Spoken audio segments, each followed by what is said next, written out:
How's it going, everybody? Welcome back to another stream. Hope everybody's having a wonderful, beautiful day. How's it going, everybody? Welcome back, boys. Welcome back to another wonderful, beautiful live stream. Boys, we got ourselves more 5v5 1v1 duels on the way. How is everybody doing tonight? Hope everybody's having a wonderful, beautiful evening. How are you boys doing this evening? What's up, brothers? We got Dave, we got Mick, we got ourselves Loki, we got Smitten, we got Motivated. How you guys doing? Welcome back, welcome back. We got more 5v5s over for the team NA.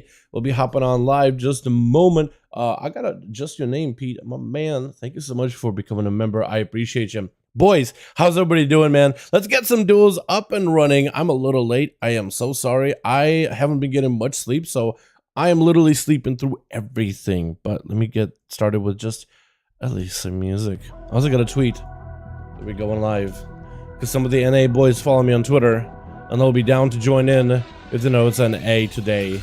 How's everybody doing? Yo, I was messing around with Alpha yesterday. We got some class changes up and coming very, very soon, man. Hunters as well as Death Knights got some valuable updates on the horizon, which is awesome to see, and hopefully we'll see even more classes getting some. Hope everything's alright now. Yo, everything is great, man. Everything in golden except for my sleep, man. That's the only thing that's in a bit of a tight spot. How you doing, Warlordy? How you doing, man? You want to join us for duels tonight? Everybody and anybody's welcome to join. By the way, join our community with links down below. Let me see who's online and ready to go for some duels. I'm gonna be hopping on. We'll try to see if we can get some groups together, boys. What's up, Nikolai? How you doing, my man? Hope you're having a good one. Shaman's getting gust of wind back, it looks like. Yep, if you've seen the data mining early, it looks like shamans, mages, warriors, and paladins are receiving some really awesome utility over the next few days. And hopefully we'll see some of those class talent trees coming live and available over on the live, over in the PT Alpha realms. I was so used to live realms, so used to PTR realms. I am not used to it anymore. I'm not used to the Alpha, man. It's gonna be weird. Now I'm gonna start saying Alpha, and I'm gonna start calling the live realms Alpha. I'm 100% gonna end up talking about PTR, and I'll say Alpha by accident, and I'll confuse everybody in the chat. And then they'll switch to Beta, and then I'll be confused, and then everybody else will be confused. Dude. The expansion so far, I mean, we don't really get a good look at it, but man, the zone that we're in, Azure Span is a beautiful, gorgeous zone, dude. Between flying my dragon, which is incredibly fun, jump around, put the hand in hands. So they are given weapon, what looks like weapon specializations for warriors. Like, depending on what kind of weapon you go for, whether you're a dual wield warrior, whether you're like a two-handed warrior, whether you're a sword and board, depending on the type of weapon you choose, like the style it looks like, you may be able to receive certain buffs. I think right now there is a weapon option where if you use a, I could be wrong on this one, but I think there's a weapon option, a weapon alternative. If, let's say, you use an axe, you get a slightly higher chance to crit, and your execute crits do more damage. I think it's an axe, sword, two-handed specialization. But if you use like a mace, I think you may be able to get a different effect entirely. So they're adding some unique stuff for warriors in general, which I'm really excited for. And if they're doing that for warriors, hey, maybe they could give something like that for enhancement, right? Give them an alternative build where they can go for a two-hander playstyle, losing access to a lava lash, but maybe getting like, I don't know, maybe getting like a stronger storm strike to make up for it and going for more of a bursty build rather than like more storm strikes. It's going to be like less storm strikes, but they're just absolutely knock someone head off. So there's a lot of cool stuff coming up, man. Hey, what's up, man? What's up, Beta? How you doing, fam? Hope you're having a good one. Yo, boys, do we have any 5v5 groups up and running at all? I'll still be out on my YouTube stuff, so that's perfectly fine if we're waiting here a little bit, like 5 minutes. But it's time. Anybody got a group up and running? If anybody's trying to put a group together, let me know, boys. Over on the NA, I gotta find like a good thing to post here. What do I want to use, man? Can you guys see it? Okay, you can see my main screen. You can see the game, which is good. That means I can be doing stuff in the background. You guys would never know. Dude, have you seen some of the models coming out for Dragonflight? Like pets, creatures, potential mounts. There's a lot of cool stuff, man. The art team absolutely blasted out of the park, man. The art team for WoW is an incredibly creative art team. They are insane. they are just on another level. Like, I feel like any game, if let's say like WoW is done one day, and let's say Blizzard one day is just done, right? For any reason, dude, anybody would be lucky to have that art team. That's all I'm saying. They are just an incredible people. Super creative. They can take any idea and just like, my God, they do such a good job. Also, the engineering team. I really gotta give the WoW's engineering team credit. The dragon flying is so fluid. I am surprised. I was thinking it was gonna be super janky. There's some bugs here and there, right? Some bugs with animations here and there, but it functions. Like the bugs are not regarding its functionality. It works pretty well. So I was thinking, man, they were not gonna be able to push the WoW engine like that well. I didn't think they were gonna be able to get it like to function and work well, and the momentum and all those things that make flying what it is. I didn't think like, man, WoW engine, I don't think it can support it. That was my initial thought. Boy, was I wrong. They did such a good job with it though. It's absolutely gorgeous. That mount is awesome looking. There's a bunch of other dragon mounts in there as well. They look great. I like the new nulls. Yeah, I like them too. I wonder what they'll do for Hogger, because some people are like, you know what? I kind of want Hogger to be more vicious. I'm sure they'll take feedback and they'll adjust Hogger to be his own like special model, just to keep like the essence of the original Hogger, but like make him look a little bit newer. I think they'll do stuff like that. I'm sure they will. But it's interesting either way. I'm excited. I am overall excited, boys. Hogger became soft? No, I don't think it became soft. I think they just gave Hogger, because Hogger had the same model as every other null. So they upgraded all the other nulls, and then they upgraded Hogger. The Hogger's model and other nulls, I don't think are any different. So I think they just upscaled, but it's just in everyone's heads like Hogger's a more important character, right? He's the big bad. So with all the other models getting upgraded, Hogger's staying the same. Now Hogger stands out, but making Hogger look like every other null, which is essentially what it was. Now Hogger doesn't stand out as much, and it doesn't look as like vicious. But then again, the original Hogger is also a mishmash of pixels. I looked at the original model and it's like, man, like the new model, it is really good. But I do see what people say, like the essence of Hogger and like that viciousness does get taken out of his face. Like the way he kind of squunched over, I feel like makes him look even more evil. So if they could find a way to just like give him a unique model and like make him kind of like position him in like a very similar like stance that he normally is, no, maybe like, you know what, take the Heroes of the model, Heroes of the Storm model. Or like try to see if you can apply that into the game, because they essentially did that for Valera. Valera's Heroes of the Storm model was basically incorporated into World of Warcraft, which is pretty cool. And if they can maybe take that Hogger model from Heroes and incorporate that in some way into the game to make him stand out above others, I think that'd be awesome. I think a lot of people in the community will be happy with it. Well, let's see what they do, but I'm sure that the art team is and the development team is not unaware about Hogger. Like they're probably thinking like, okay, well, what are we gonna do about it? I'm sure they're discussing it as we speak. But I'm excited either way, man. I'm super excited. Hello, what's up, Crowd Beautiful? How you doing? Hello, G, how you doing, man? Hope you're having a good one. Hope you are having a good one. Yeah, the new Hogger does look good in my opinion. Like quality-wise, it looks fantastic. Viciousness, he does. I don't know, maybe it's like the armor they could do, but I feel like it's the stance and it's the face. But the new nulls in general look amazing, dude. I'm playing like questing through the Azure span, and the models are awesome. Like when you zoom in and they're fighting, and they're really animated in like a good way. Also, new furbolgs, they look awesome. New furbolgs actually look insane, because the original was just like animatronic, like 2 pixels slapped together, but this one is just gorgeous, straight up bear form. I would love to be able to have like a full furbolg bear form. You know how we have like the gorilla bear right now that we could get the mage tower? Like if we can get their form, like the essence of the furbolg, and have that as my bear form, because they look awesome, man. They look sweet. It's almost like the gorilla bear, but kind of like standing upwards and looking a little bit more mangled. It's actually awesome looking. Have you tried Evoker now? I've been playing a lot of Evoker G. It's a really fun class. It's really different, unique in terms of the procs, in terms of the abilities, the resource system. Mobility is amazing. I love the utility of the class. I also love the fact that you can just gotta like literally kidnap somebody. You could jump up to them, grab them by the scruff of the hair, and then leap them over somewhere else. And it's super fun leaping people off an edge. Like if somebody joins a group with you and there's an edge nearby, you're just gonna leap them over the edge, and if they are continuously running and they don't see it fast enough, they'll just fall off a cliff. You can literally just take it to their deaths. It's like an extra bit of, and actually there's some areas we can like clip where both of you will just be falling. And there's nothing you can do. But you have the soar ability, right? So every 5 minutes you just take them over the edge, both of you dropping, you soar up into the sky, you're fine. They're dropping to the dead, 100%. It's actually fantastic. It's so hilarious, dude. It's hilarious. There's nothing they can do about it too. And it's like, oh man, is that rude? But it's awesome. It's just really cool that we got into the class with like, I know it's like messing with people, right? It's trolling people, but the fact that we have a class that does something different, something new, something out of the ordinary, I think is absolutely fantastic in my opinion.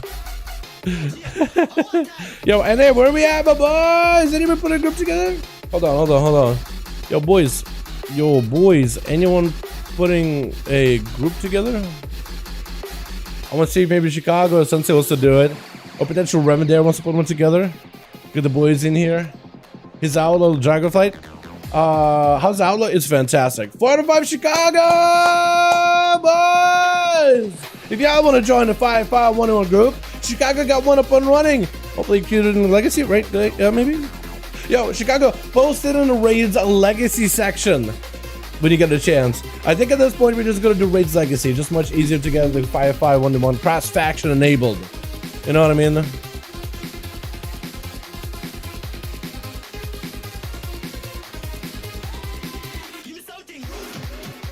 Let me see if I can also post that on Twitter.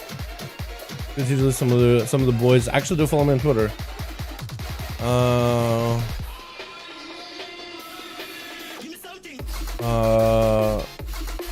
What would I want to use for?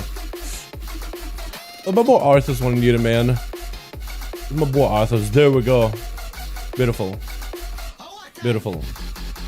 What's up, Jake? How you doing, my man? Hope you're having a good one. How you boys all doing? Hope everybody's having a wonderful evening. We're trying to get some groups together over in the NA. Chicago got a 4 out of 5. We can get a second group together, hopefully fairly quickly. With cross faction, it should be pretty easy to put a group together. I'm stuck spamming com stomp, so unfortunately I won't be able to. Come on, Worthless. I think you could join in for a couple of rounds, my guy. Yeah, seriously, I love watching you play some LE. Last time, dude, you blasted on that Ascendance build. You can't. You can't deny us that Ascendance build, bud. Wait, Chicago got a 5 out of 5. Let's go. Anyone put a second group together by any chance? We got one, boys. We got one. We need a second group, though. Who wants to put one together? Anybody? Pinaroni? Okay, I see. Thank you. So what's up, bro? How you doing, man? Hope you're having a good one. Yeah, Outlaw is insane right now. The Shadowlands build is really good. Like, we don't have details, right? We don't have details over there. So, yeah. We can't really do much about that. We don't have details, so we don't really know how much damage I'm really doing. But every group rare that I had to fight there, over on the Alpha, I've been able to solo as Outlaw just fine, just from damage alone. Every other class has, it feels like it takes a little bit longer to kill them. Except for like Beast Mastery, because BM is just insane right now.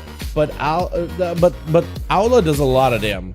Like, it's actually very, very fast paced. It just absolutely slams. Does anybody want to make a second one? Chicago has a group up and running. Chicago has a group, but we still need a second one. Anyone forming? Let us know. Should I just form and then like pass lead? Once I get a like 6-man, I'll leave. I'll pass lead and I'll queue it like that. Because maybe I could do it too. Like maybe I could help contribute towards putting a group together. Although I feel like as soon as I start forming, it's like, wait, Dallas Spain. It's like, no. I'm just trying to put a group together. And I feel like it's confusing. Just try to get in the alpha, dude. It's so fun, Chad. Just to, like, I feel like majority. I do a lot of class testing on the alpha. But I feel like a good portion of alpha so far has been me just flying around, man, and getting the cinematic flying shots. It's been so fun. Have you noticed the Dragon Talent? It all looks equal for now, or is it still some classes are wonky? Have you noticed in Dragon Talents all looks equal? So they are going to be doing changes solo. Like hunters have to invest a lot of talent points just to pick up like full maximum potential of their talents. Like for example, survival hunters have to invest 3 talent points to gain 3-yard range on their melee attacks. Outlaw has to invest 1 talent point to gain 3-yard range in the melee attacks. So you have some classes that are pretty expensive in the talents, and also it makes it much harder for you to get further down to the tree. And then you have classes like Outlaw who could fairly easily get further into different parts of the talent tree and have a little bit more flexibility in the builds. But they also have a more of a, so Hunters have a little bit more of like abilities that are like, it's like a web, you can really take it left and right in any direction. Outlaw, Rogue, Subtlety, and Assassination are very more linear. There's a linear, logical progression of the talents you would want to pick up. And I think that's what makes it a little bit easier because they're like pre-planned. With Hunters, there's a lot of creativity, but creativity in terms of like flexibility or like paths, but the talent points you pick up are very, very passive. They're not like super like in major. Like you could go left to get some crit damage, or you can go right to get yourself a little bit more focus, and it's like, well, they're not really like a big talent, but like at least you can take it left or right, though it takes a lot of points to invest into either one. You get further down town, so you really have to commit one hand side as hard as possible. While out of work, you can like partially just invest the minimal amount and get pretty far, and you can invest more to get bonuses. So I think that's what they're going to be doing, is restructuring some of the 100 talents, where they're going to add bonuses towards the right side if you want to, but you're basically, the more points you come in into a single tree, the further you're going to be able to get down easier, and add more flexibility so you can really switch your build and cover some of the different capstone traits. But for Hunters right now, there's just not a lot of capstones, and there's only, you gotta find like a way to like sneak around and bypass certain like bonuses that were normal. Like for example, Beast Mastery has to bypass Beast of Wrath completely, right? An ability they used to have forever. But you can pick up a very powerful build of summoning a bunch of pets, which is very strong on its own, but you really are like having to, it's almost like other classes I feel like are getting choices of, oh, I wanted this flavor, I want this flavor, I want this flavor. And for Hunters, it kind of feels like, okay, I gotta bypass my base class utilities to pick up some of the more interesting things, but then you're just bypassing some base utilities, which can mean stuff like Rapid Fire, just not even picked up for Marksman, which Rapid Fire right now on Alpha doesn't even give you focus. So like, it's just there for raw damage. So they're going to be adjusting stuff like that so that you're getting your base kits a little bit faster, and you're really basically maintaining a lot of your base kit of Shadowlands, but you're also able to pick up new stuff, which is what the Rogue experience has been, Shadow Priest experience has been, Druid experience has been. But if you want to bypass certain things, you do have to like go out of it to sacrifice them, but you should be able to be rewarded for some really cool stuff. Death Nets as well, they're also going to be adjusted so that there's a little bit more intermingling within the class talents, which should also improve the experience. Frost is fine for the most part, minus some bugs. Blood is okay. Unholy's getting some redesigns because some of the capstones don't feel nearly as impactful or powerful, but they could potentially be really good. They could potentially be good. Anybody starting a second group, by the way, boys? We got any groups up and running over for the custom PvP? By chance? Maybe, possibly. No. Anybody starting the second group at all? Not in the Raids Legacy. On Forge. Yeah, we need a second one. If we can, go to Q3s while we wait. Okay, sounds good. But yeah, we gotta get a second group up and running, boys. We only have one with Chicago ready to go, on standby, ready to have some fun. But yeah. But yeah. Hey Dalaran, chat, how's it going? What's up? Basically, I do my guy. How to join the community? There we go. There's the code. You can also find that code over in the community section over in Discord. How do I join? Black Arrow should be coming back for Hunter. I know, right? Black Arrow should have come back. But I don't know what spec would be given to. I imagine survival, since that's what they used to have. But I don't know if like that could support the current survival playstyle. Technically, you can play a ranged survival build. We messed around with that on stream. But it's like, you know, I don't know if that... It kind of works, but it's like a janky way that it works. I have a 5-hour group over in PvP. Wait, you started up already, my guy? Hold on. Wait, in custom PvP? Oh, you did? Yo, post it over in the Raids Legacy section. Just any raid, doesn't matter. Because with Raids Legacy, you'll be able to start a group for cross-faction. Chicago, looks like we'll be getting a second group up and running in just a moment, my guy. Malachi, thanks so much for forming, man. Appreciate ya. Forming the group. Maybe you should make a Void Elf Hunter as a Dark Ranger for the looks. You can if you want them.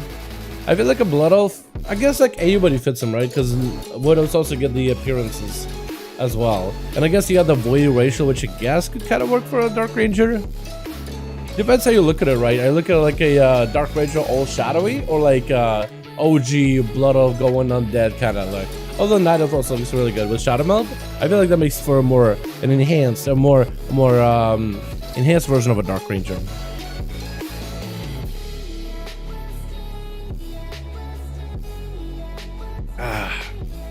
Beautiful. Well, Hunter looks amazing with Mace Shower Mog. Oh, true. True. They look really, really good. With their appearance, you can like take the helm off and you can keep the red eyes and everything. You just have purple hair. It looks so good. It looks very, very fitting. We got some boys in here. Hey, we got a group, boys! For 5V5 1v1 Duels, Dal, Zalmo, putting them on together. You guys are more welcome to join. If you are in the community too, are you? Yeah. Yo, Malachi, boys. Wait, I can't spell. Boys. Zamlo is putting together another 5V5 1v1 group. Feel free to message him to get invited. Cross faction enabled. There we go, boys. Yo, as soon as we get ourselves a 5V5 1v1, we'll be good to go. Second group is up and running, boys. Join it up. We got a populated. We got Chicago ready to go with a 5-man squad, ready for some blood. And Zalmo's gonna be putting a second one over for the team NA. What are you drinking? Coffee. I'm drinking coffee. What am I drinking out of? Coffee cup with like a sunflower and stuff. Sunflower. Remember that creepy sunflower? What I still have it too. Where is it? Oh yeah, I literally called him Kill All Humans. I think I was messing with a friend. He was like, man, this flower was really creepy. So I decided to name it Kill All Humans, so he was creeped out even more. That was way back when I first started the game, man. When everything was new and exciting. Everything was just so different. So when you back away, this thing follows you. Or is he getting creeped out all the time, man? All the time. How we doing, group boys? 5-man ready to go. What? Wait a second. Yeah, Malachi, gotta add you in reality. What's your reality, friend? What the hell? Already got a 5-man ready to go. What the? Yo, Chicago, hopefully you're coming back on. Hopefully you're popping back on. Yo, what's your real ID? How do I add you? Привет, здорово, QIO. How's it going, my man? Hello, hello. How's it going? Welcome back to the 5V5 1v1 Duels stream, my man. Hope you're having a good one. Yo, Titanic themed swords? What? They're adding more stuff? Let's go. By the way, chat, I'm not gonna spoil it for anything for you, but I went on a bit of an expedition utilizing the Shaman Farsight. I explored the the map for this game. The map for Dragonflight. Boy, it is massive. The verticality, I was blown away just how big the whole thing is. Yo. Shikamaru, have you tried to add me before, or I gotta just add you? Let me try that. Shikamaru 12976. Right, I think it's right. Or if you tried to add me before, then I need to look here. Malat? Oh, there we go. Oh, I don't have no friends. Oh, no space. Hold up, hold up, hold up. Dude? Oh man, I don't. That's my boy. Alright, I need to see somebody that hasn't been online in like a good while. CBCUs now! Alright, eat CBCUs. Samuel, I'm so sorry, Sam. I'm so sorry. You gotta go. Okay, cool. I can get you in here. Give me a sec. Hold on. Yeah. Alright, whisper me really quickly. It'll be good to go. Chicago, let me know when you're ready. It'll be good to go. Playing concealed blunderbuss in PvP is so fun. Hearing all those gunshots go off. Damage looks so good with the tier set. Yeah, Solar. It is incredibly good. Some rogues can be switched to it because it's a more aggressive option. Builds you lots of comm points. It's just, you got the green skin, which is a big old pistol shot, or you have blunderbuss, which is a so good either way, man. So good either way. So what's your real ID? Because, okay, I gotta use Shikamaru. Chicago, let me know when you're ready, and we'll be good to go, boys. Let me know when you are ready, and we will be good to go. Because I don't think I can use the full name Malachi for real ID, so I'll just need to keep Shikamaru up here. Let me actually just write it out. Let's go here. Shikamaru. Here we go. Beautiful. Chicago! Let me know when you're ready, fam. We'll be good to go. Worthless? Alright, let me throw a B tag here. Wait, to add you? Did I not have you added, Worthless? What? I gotta add you, man. What the hell? You're regular. I wanna get the duels going before I leave too soon. You botch it. Yo, let's get some duels up and running. Chicago, are you ready, my man? Yo, Briar, is Chicago back? Is Chicago ready? Are they all online? Because it said they're gonna do arenas until while we wait. But like, we're ready to go. Do we have a second group? Should be, right? For some reason, B-Tech was completely wiped. That's all good, man. All good, all good. Big sad moments. Yeah, I gotta add you then. Straight ahead. Yeah, I swear I did too. I don't really move anybody ever. I'm away second. All right, Chicago, waiting for Chicago. I'll be good to go, boys. And then we'll be good to go. Let's get the flower out of here. What are you doing, man? Get the hell out of here. Put him away. I don't know what happens if I try. I'd be hilarious if I try to, like, let's say, do the spectator cam and I have a pet out and the pet just follows the camera all the time. That'd be hilarious.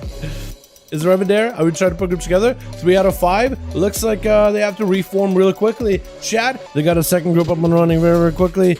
Join my boy Jay. He getting Chicago back in there. Getting the boys back in here. And there should be 5 men ready to go pretty quickly. They need 1 more, boys! For Team Chicago. Whoever's leading me know. Is it an NA? Yes, it is. It is NA today. How you doing, my guy? Hope you're having a good one. Hope everybody's having a wonderful, beautiful evening, my boys. Did I mess up? Kind of did. Oh, that's unfortunate. That is unfortunate. That is not the, that is not the thing that the image I wanted to use for duels tonight. I'm gonna have to redo that real quickly. I posted I posted the jailer face for like duels. Dude, by the way, we killed Jailer Mythic this week. Finally. 5? Alrighty, boys. Invite spectator match. Maru. Chicago 5. Okay, hold on. Chicago and Shikamaru. Yay! Here we are, boys! 5V5 1v1 underway. Let's go, boys. Tiger's Peak. I gotta change it up, man. Tiger's Peak is not the first arena that I want to see personally. It's not a bad arena, chat. It's not a bad arena. Don't get me wrong, but man, I like some of the OG. I like the good old Grand. I like the good old bridge map. 1,000 Needles, I think. 1,000 Blades. I get that name wrong all the time, but you know the bridge one, right? The with the ramps and stuff. The good old.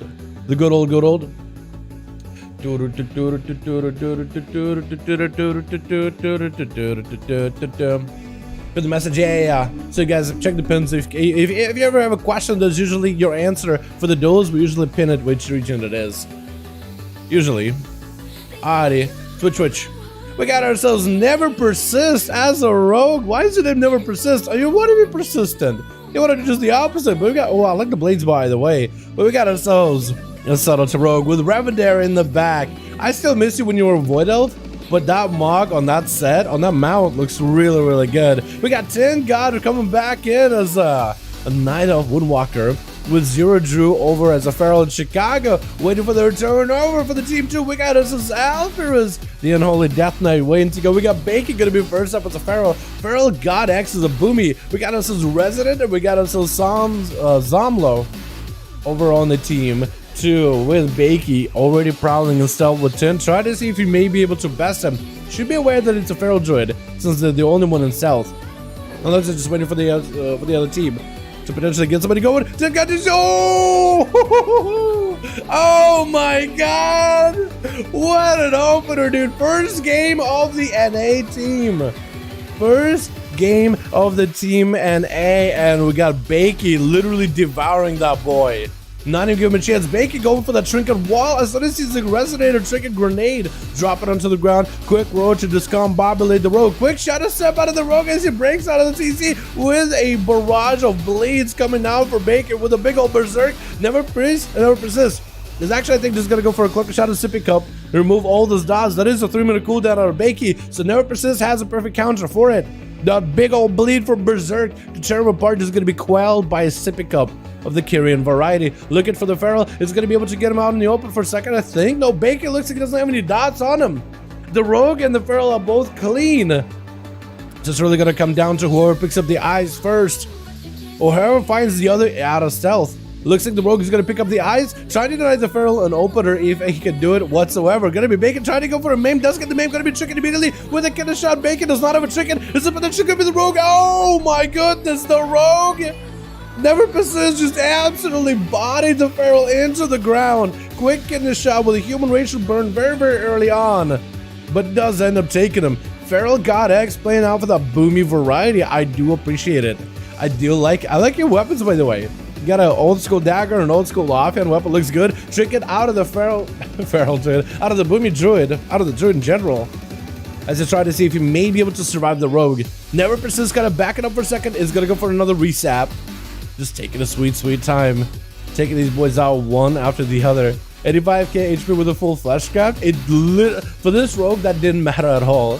That 85k HP with a full... Wait, you're talking about the Monk? Oh my goodness. So the Monk get devoured for 85 overall. Lord.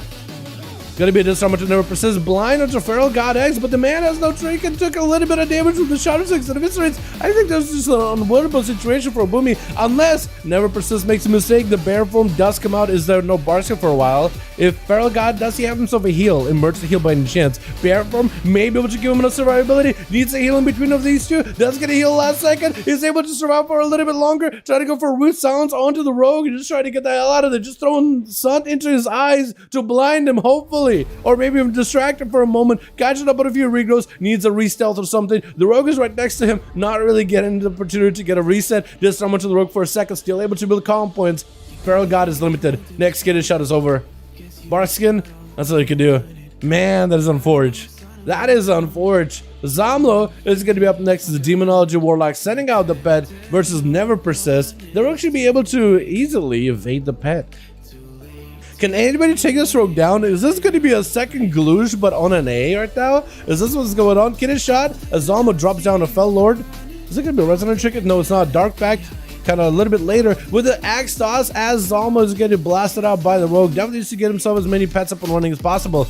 Double stun into Zalmo. Is going to be burning a wall here. Resonant Trinket to follow. Zalmo at no help whatsoever. Trying to see if he can maybe go for a bit of a Nightfall reposition, but he's just not given an opportunity to get any cast off. Interrupted on the pet. Someone does get himself a whole new Fell Lord joining it, and then just absolutely blasted into the Seed Pod, which means there's not much you can really do about it. What's Chicago doing? What are you doing over here? Just trying to yoink a kill? Is that what's going on?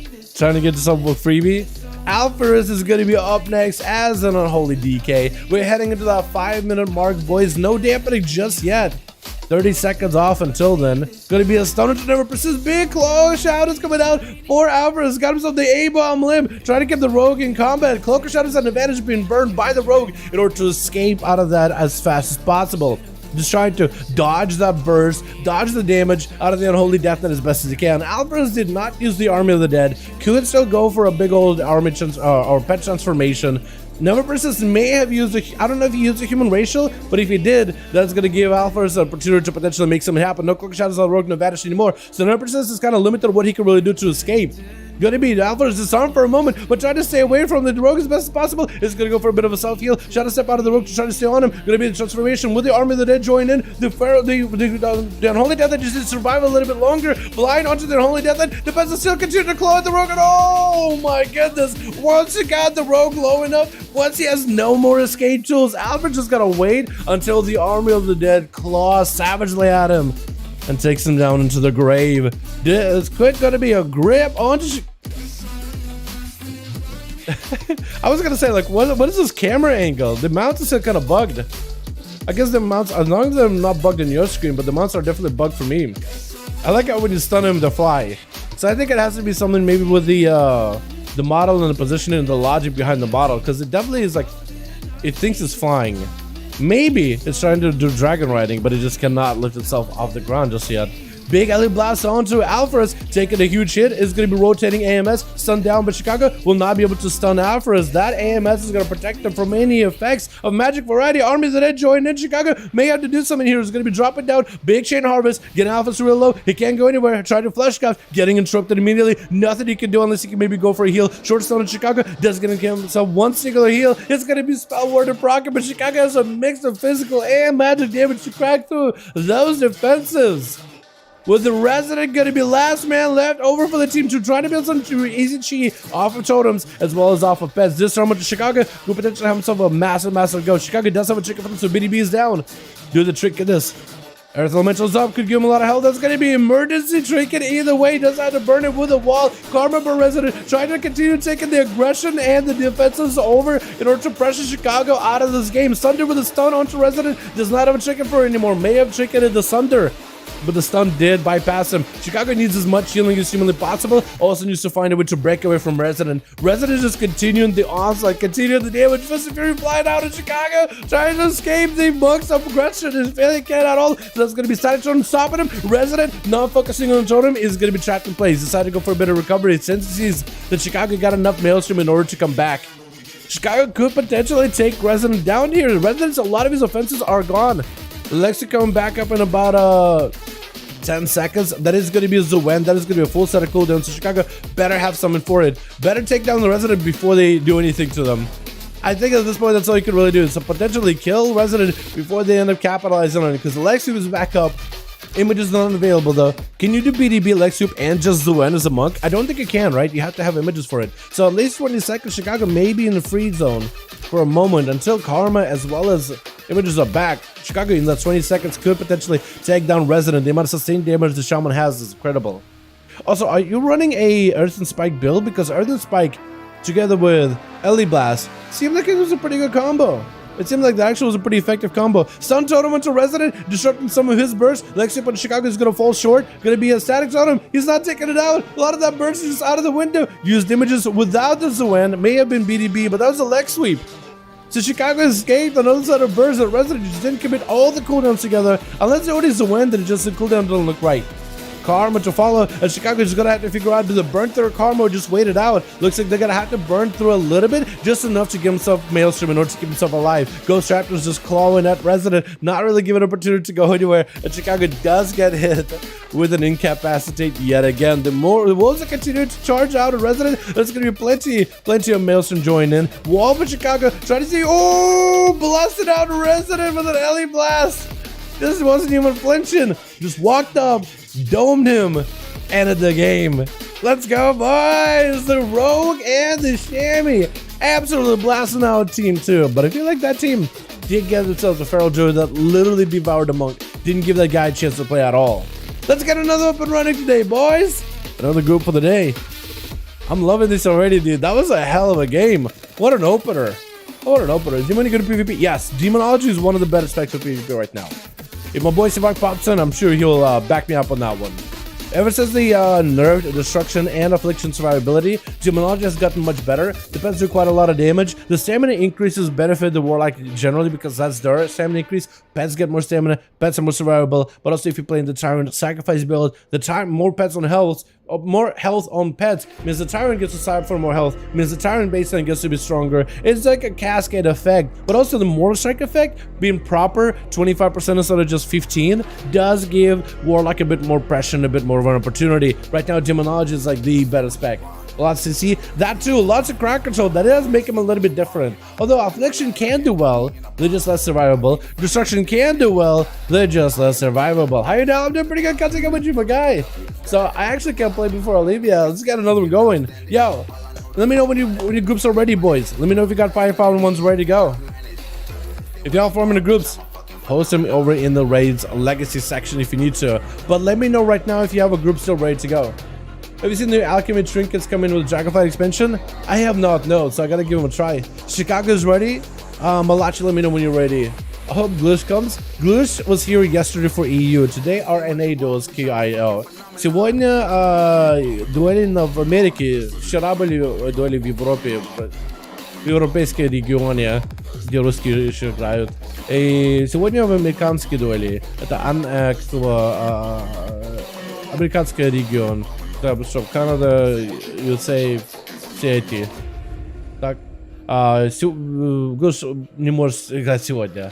Понял? Окей, хорошо. Мы так делаем на пятницу в регионе в Европе, субботу в Америке. Типа, в регионе. И в стране в регионе. I want a rematch. Do you have a group? 5 man ready to go? Is it a 5 man? So we good? Okay. I'm gonna get you guys back in here. Good? Alright. Just as soon as you're like, yo, group is ready, anytime you have a 5-man Malachi, just whisper me ready. Because if Chicago says ready, you say you're ready, I'll get you guys going. It just helps me out a ton.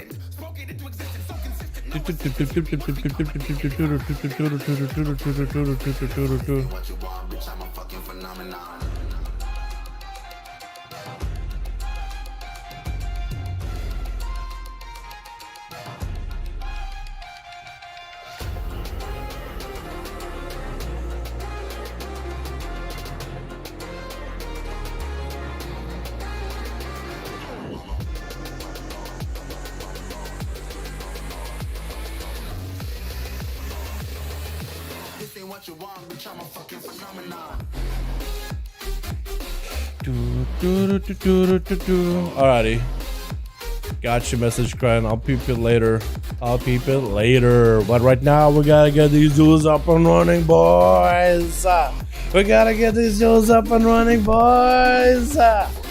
Warlock was in PvE gear, LMAO. I mean, yo, you gotta start somewhere, right? I'm glad he's hosting groups either way, man. So Twitch, somebody gotta host these groups, and I appreciate anybody doing it. Got ourselves a bit of a rematch. Got ourselves no persist. Looks like on a bit of a back burner since guys getting an opportunity to play. It looks like Revan there in the back. We got 0-2. Actually, it looks like the first one was going to be Chicago with a bit of a rematch versus Alvarez. Wait, the other duel? Maybe was it these two the duel? I think it might have been these two the duel, right? I think it was. It is a bit of a rematch. Static showed him up for Alvarez very early on. Quick strangling on Chicago. Trying to see if they can maybe snuff out all life. Big old A-bomb joining in. That's going to be all the pets. A-bomb limb, everything. Oh my goodness, it's dropping all of it. When I said A-bomb, I really meant Dark Transformation, but I always think of it as a big old A-bomb. I think of it as a, you know, a monstrosity and abomination, but not in a literal like abomination model. Although I feel like for Alpha's that A-bomb build would probably fit his whole.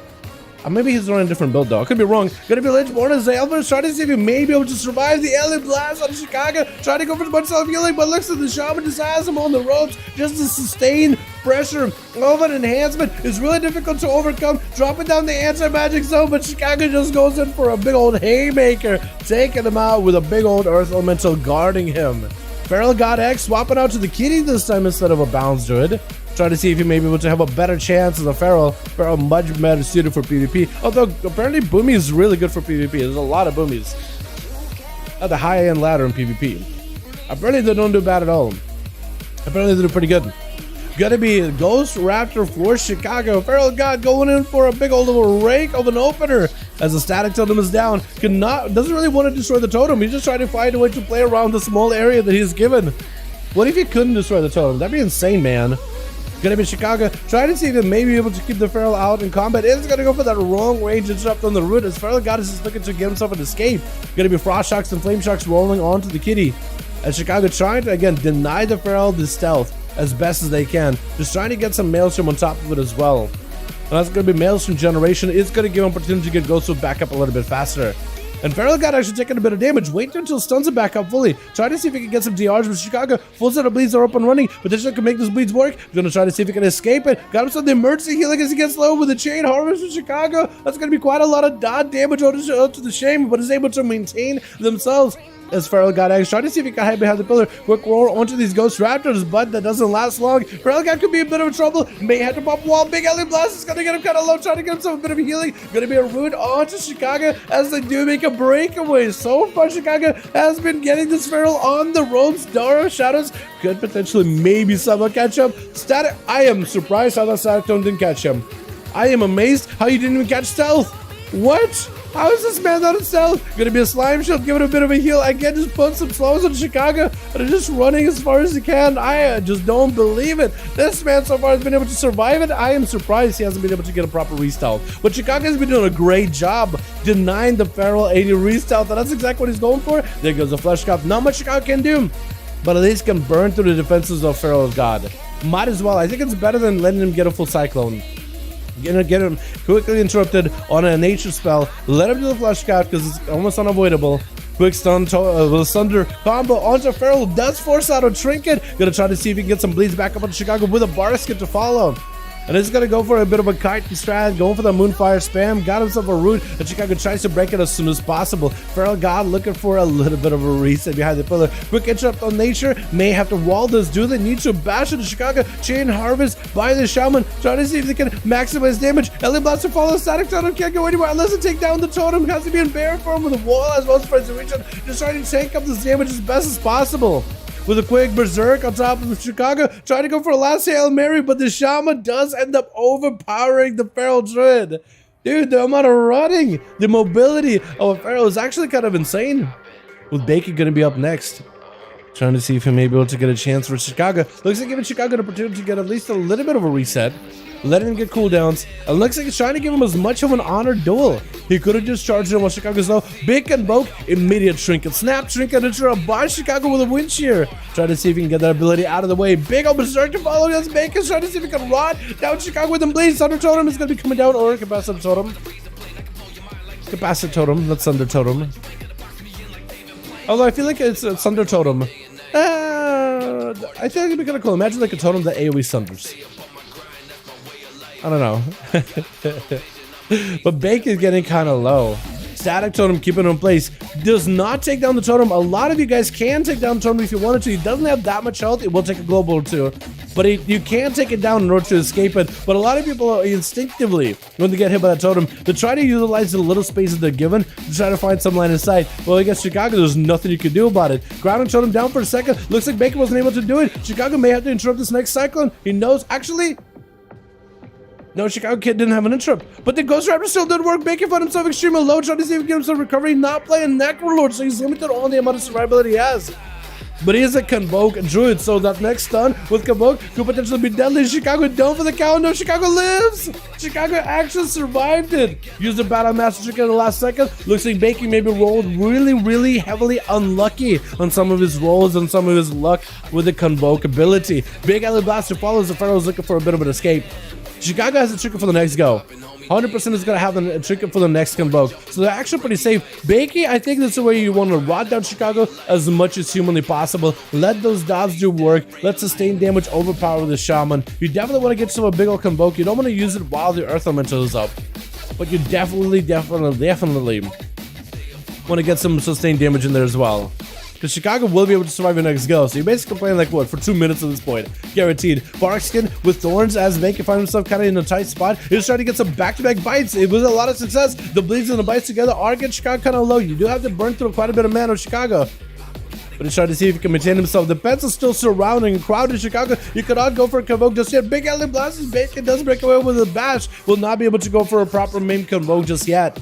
He's going to have to wait until the DRs are down. So it's kind of limiting himself a little bit here. Chicago trying to see if he can avoid the Cyclone, dropping down a grounding totem, but Bacon decides to avoid the totem in Chicago altogether. Big Berserk, potentially can make something happen. Wolf in Chicago very early on, has a trigger for the Convoke. This is where Bacon, again, using a lot of cooldowns, has a lot of damage potential, but he's just playing defensive. This is where he can go for back-to-back bites, try to go for a Convoke off of a main, waited it out long enough. That's going to be Ghost Raptor showing it. Trinket was burned in order to interrupt the Convoke, and Bacon is trying to see if he can avoid Chicago as best as humanly possible. It's going to be meeting the Shaman face-to-face. Quick roar for a second. How did that LA blast him to the wall just now? I guess that thing was queued up already. I was thinking that LA blast was not going to connect at all, but Bacon tried to see if he could survive it. I feel like you're in Berserk this way. The man needs to go for as many bites as possible and use those instant cast regrowths. Nothing Chicago can do against that Cyclone, as Bacon is looking for a proper reset. Just absolutely trying to get out of this. Chicago will not have anything for this next Convoke. So that's exactly what Bacon's trying to do. He decided, you know what? I'm committed to playing into the next Convoke. I'm playing this first Convoke. It's going to have to be throw Convoke. You have to throw it away for the Trinket, for the interrupt. This next convoke will be a proper stun, proper burst, proper everything. Try to go for roll with Chicago. The second one right after, I think just try to see if we can go for recovery. Data waiting for more cooldowns. What would be... There's no... I'm trying to figure out what cooldowns he's waiting for. Maybe just trying to go for survivability. Maybe. You have a totem next to you. Potentially could build up calm points off of it and go for a proper main. Let's go for a bash convoke. Chicago try to see if it can potentially avoid the feral. Main, convoke to follow. Big damage. Does he get the lucky proc? Oh my god. Just waited into the convoke. There is not much you can do about it. I can't believe it. Oh my goodness. Oh my goodness. That's so dirty. With Ravager going to be up next. Matthias, VC, follow Portuguese. Chat, does anybody here talk Portuguese? Can somebody explain to Matthias? I appreciate him hanging out on stream, but I don't know any Portuguese. I'm so sorry. I am so sorry. He's been trying to talk in chat for a couple of days now, and I just have not been able to respond to him. If anybody in chat knows any Portuguese, please explain to him. I don't know any Portuguese, but I appreciate him watching the streams. I don't know any Portuguese at all, so I apologize. That card was perfect, dude. It rolled lucky. It was so perfect, as good as it could. Bakey getting attacked by the T-Rexes by Revendare. He's looking to go for the Curian burst around the corner, stun to Bakey. Bakey has her spot. Has to get aggressive quick mammoth to Revendare. Where is that combo going to be immediate human racial for Revendare? Trying to see if he can break away from Bakey. Trying to see if he may be able to absolutely blast him out. Going to be a quick road onto Bakey. And Revendare try to see if he can just bail out of there completely. Revendare getting assaulted by the Feral. Doesn't have a freezing trap to follow. No more chicken by the Feral. It's going to try to go for Scarabs, but the power shift does happen. I also do love how a lot of the Feral abilities do have like a Night Elf combat animation. Like when you're doing Feral Claws and Bites, all of them do have an animation in the character too. And some look absolutely fantastic. Rowan to Revendare, try to go for a Sacco. Bakey does not get interrupted though. Revendare just trying to continue the pressure with all those pets versus Bakey. That Sacco may be interrupted at some point? No. Revendare trying to see if they can line inside it, but Bakey I think is just trying to go for a bit of a reset. Roots onto the pets, maybe has Convoke back up on and running. He just needs to get a stun on one of the pets, then a full stun onto Revendare. This is where Revendare needs to stay on top of his pets as best possible. If a Convoke is coming, if you're right next to your pets, then the Convoke may actually fly into your pets instead. These vicious bites and bleeds could potentially hit your pets instead. Trying to go for cycle on one pet. Maybe on the other, gonna be a stun around the corner with the Kyrian Totem. Not much you can do about it. Bacon just absolutely getting savaged up with these pets with a Chimeric shot. Not really, or Chimeric poison, not really giving an opportunity to get a bit of a reset. Player down, gonna be Convoke. Pets broke away for a second, but it's gonna be bites in the Revendare. The pets do re-engage back next to Bakey at the last second, but the pets were a little bit out of position. You definitely want to make sure your pets right on top of you on the Convoke. If they eat any of that Convoke, it is max value. Bakey running to a wall. Did he get to see it? Oh no. Did Bakey get to see it at the end? Unforge boys. Oh no. That is super unfortunate. After all that, Bakey gets DC'd, man. That is extremely unfortunate, chat. Not much you can do about it though. 11 minutes in the duel, 38% damn, but a Revendare had himself a hell of a game versus the Feral until a disconnect happened. But the man was running into a wall, like there's nothing we can do about it, honestly. Nothing we can do. Resident is going to be able to get a chance to try versus the Hunter at the very least. Hopefully we'll get Bacon another go. Revendare try to see if he can be proactive with the Hunter. Immediately going for CC, going for stunts. Going to be a Resident and Arrow. Try to see if he can power some of the damage versus Resident. Resident with the legs to follow to the pets. Big BTB to follow. Does Revendare have anything for it? Does Fear attacking him with a turtle shell before his health really dips low? And this is where Resident try to see if he may be able to turn the attention onto the pets. Quick board kind of near Revendare. I guess he only had a board pre-planned. And Revendare position just kind of got him a little bit too close to the Monkus. Freezing Trap is going to stop him in place for just a moment. The pets are going to end up attacking, I think, the Kevin Slime. The pets are definitely not really consistently on Resident or next to Revendare. They'll always attack at someone, those viciously mauling anything nearby. Resident tried to see if he may be able to rotate some chi. I guess the pets maybe get some damage in capital Revendare. Does he have any burst to follow? Gonna be a quick disarm. Trying to see maybe we can make a jab work, but it's gonna be a freezing jab, putting him on ice. And Revendare looking to back away from the monk and the aggression that man offers. Karma to follow. Resident just trying to see if he can commit everything versus Revendare. Is he able to maximize the value though? Chimeric Poison going to be slowing him down, reducing some of the healing and damage that man is doing. Resident get hit with a stun. Revendare has him perfectly set up in a Resident Arrow, but that's just going to bail out of there, knowing that he got hit with a stun. Not much you can essentially do. That is super unfortunate. Was almost gonna be the last one left. Try to see if you may be able to slowly waddle towards Revan there. You know, better make sure your pet is nearby. I don't know why your pet was hanging out back there for a moment. But Revan there in the full camo versus Zalmo. Trying to see if you're able to get some damage in. Gonna be immediately a second Felguard charging out. With Zalma getting interrupted right after. Has a primary Felguard to go for a second stun onto Revan in case he wants to. Definitely to get himself some damage up and running. Gonna be biting shots on the defense. Trying to see if he can separate the Hunter, the Warlock away from the demons. As Zalma just takes so much damage here. Dark back at the very last second. Trying to see if he can let him survive. But Revan is gonna be able to take down the seed pod that keeps him alive. Super unfortunate. We had a Monk bail out, not giving Revan the kill. Then we got Bakey DC'd. Super unfortunate that happened. But let's see if we can set another duel up and running, yeah, boys? Let's see if we can potentially get another one up and running. Yo, chat, thank you so much, boys. I appreciate it. I appreciate you, boys. Go to a priest. Okay, sounds good. Let me know if you guys got groups up and running. As soon as you get another 5, man, we'll get another one rolling. Thank you so much for joining these duels, boys. I really do appreciate ya. Revan there got a chance to play. Chicago got a chance to play. I'm loving it, dude. I'm loving it. Swap of tunes sounds good. Let me know when you're ready. Sounds good. Let me know when you are ready.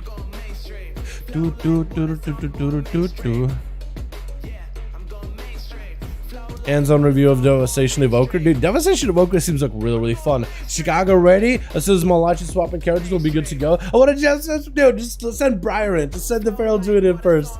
Just Team Chicago be like, yo, Briar gotta go soon. Let him play really quickly. Otherwise, this man got really unlucky with his rolls. Absolutely unlucky. What's our average item level on these? Well, honestly, you could do whatever class you want them. You know what I mean? You can do whatever class you want to, boys. Whatever item level you want to. But know this, you go up against Chicago, you go up against Resonant, you go up against Remandare, and all these boys have quite a bit of quite a bit of gear on them.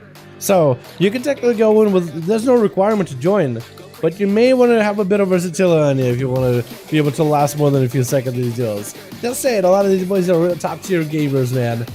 A lot of the boys are pretty good. A lot of the boys clean up good.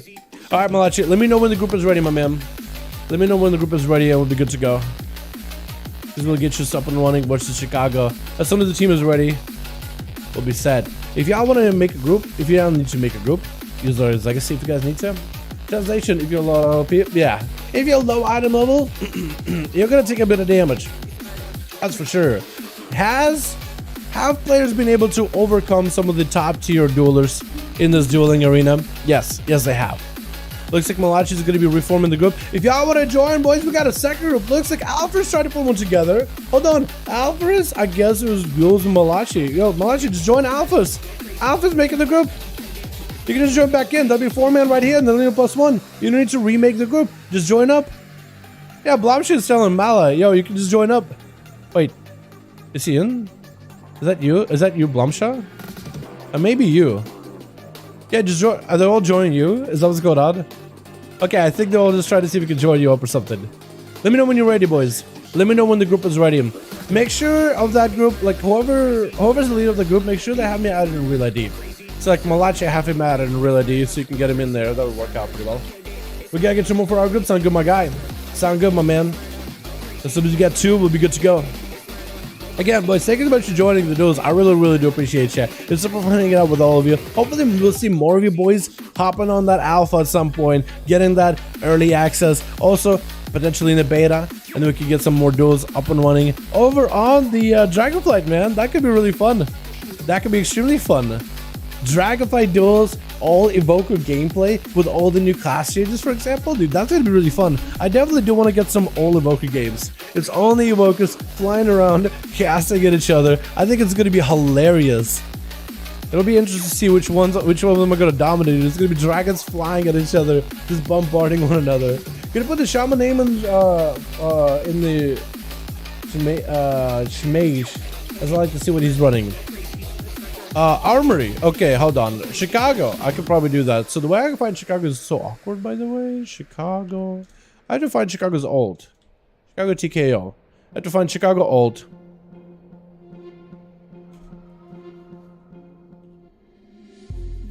I have to find Chicago TKO. And then I look at their alts and then Chicago the character. Didn't work. Okay, now it worked. I had to use the Dressler website to find Chicago. Because Chicago has accents in the name, it's impossible to find. But here you go, my guy. Bookmark it. That's Chicago for you. Bookmark it. Seriously, just bookmark it, save it in your notepad, whatever you got going on. Alrighty, boys. Let me know when y'all are ready with a 5-man group. Ready to go, boys. Let me know when you boys are good to go. Chicago, are we good to go? Malachi, are we good to go? Hello, hello, what's up? Alright, my man. Hope you have a good one, boy. Yeah, Chris, that's going to be it. Bookmark it, save it somewhere, because Chicago has a bunch of accents in the name. It's not easy. It's not easy. Chicago is ready. Malachi, let me know when you're ready. Group made, we're good to go. Alright, boys, yo! Oh my goodness, release! Kraken, my man, yo! Can we get a hashtag Kraken in the chat for the 30 bow? Bro, oh my god.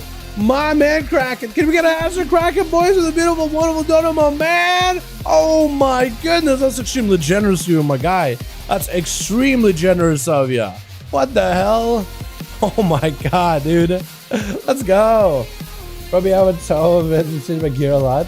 Yeah, definitely bookmark Chicago. Definitely bookmark them. Change gear and legendary. Yeah, but I'm sure they'll be able to see like what Chicago's running from time to time. Hell, I forgot everything actually. You're good. Nothing you can do about it. Don't worry about like saving your character or logging off in the right set. Don't worry about that at all. We did the grand. Let's go random arena. Let's see what it gives us. Give us like non-tiger speed. Give us something different. Boys, hashtag Kraken, my man. Thank you so much, my guy. I appreciate you, bud. I really appreciate you.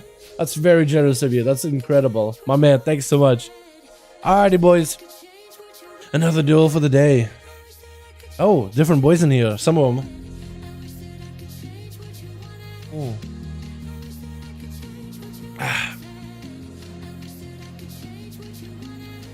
Beautiful. Chat, what do you guys prefer? Coffee or tea? What do you prefer, man? How many tea drinkers, how many coffee drinkers have we got in chat? If you had to choose one or the other. Preference, boys. Hit me with it. Switch. One missing on team 2, but hopefully they'll be able to get back in very soon. I feel like it's doing to the pet very closely. Oh. Look at the pets. They're not dead, but their eyes look blinded. Do you know you can actually customize your dragon? So you can have like one eye blind, two eyes blind. You can actually customize your dragon, kind of like how you can customize your WoW character. There's a lot of customization just from questing.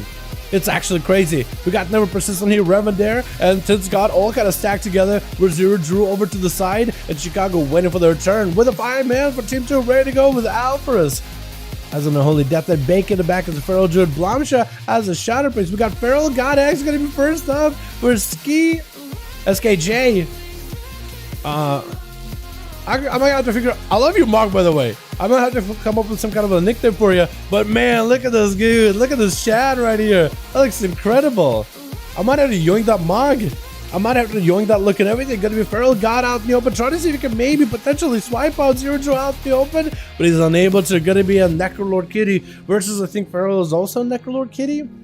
Both of them are Necrolord bashed by Feral God. No, Convoke instead. Trying to see if he can bust through the shield. Convoke barely got through the Flush Cup shield. Zero Drew with a bar skill to reduce some of the damage. Feral God on a full-on defensive. Wall is being used right now as Zero Drew just continued to dot him up with a Moonfire. Trying to go for Hibernate. Gonna be a Skull Bash. Does get juked with a quick Shadow Meld with a restun. Feral God is gonna go for Shadow Meld as well. Trying to see if he can escape, but I think Dawson just gonna send him over the edge. Not much he can really do about it. Trying to recover with regrowth. Is he gonna be able to? It's barely hanging in there. Needs himself another heal. Friends and regen. Anything. Crowd control. Anything at all. He doesn't have a Shadow Meld or anything. Juke him out. I think he tried to go for a juke. Did not quite do it right.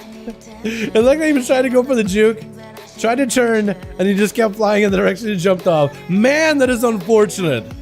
But Zero Drew does end up taking him out, man. This is the difference between a Necrolord bleed-oriented Feral and Convoker, man. Convoker is just a one-man button. 1 minute button. Trying to see if you can blast him out. But then you could have stuck to that 1 minute. The Necrolord just rots it down over time until it just crushes your soul. And Blomsha going to be up next, trying to see if he can deal with those bleeds. Potentially summoning up a bed of his own. Quick fear onto Zero Drew. Could potentially get himself full set of dots. This is where you're going for the full go. That's going to be a one eruption. It's going to CC Zero Drew. Does get himself the shade in order to add on to extra damage. He's trying to get super aggressive silence on the Zero Drew, but he's super low in health himself. Trying to go for Shadowboard Death. I don't know if you really want to go for Shadowboard Death that early. He's going to escape away from Zero, and that's going to be dispersed. This man literally has to disperse with the PI and everything. You actually have to play super defensive. I feel like the disperse didn't really heal you. Is it me? Was that just the dots rotting you, or are you not running the disperse heal talent? It may not be.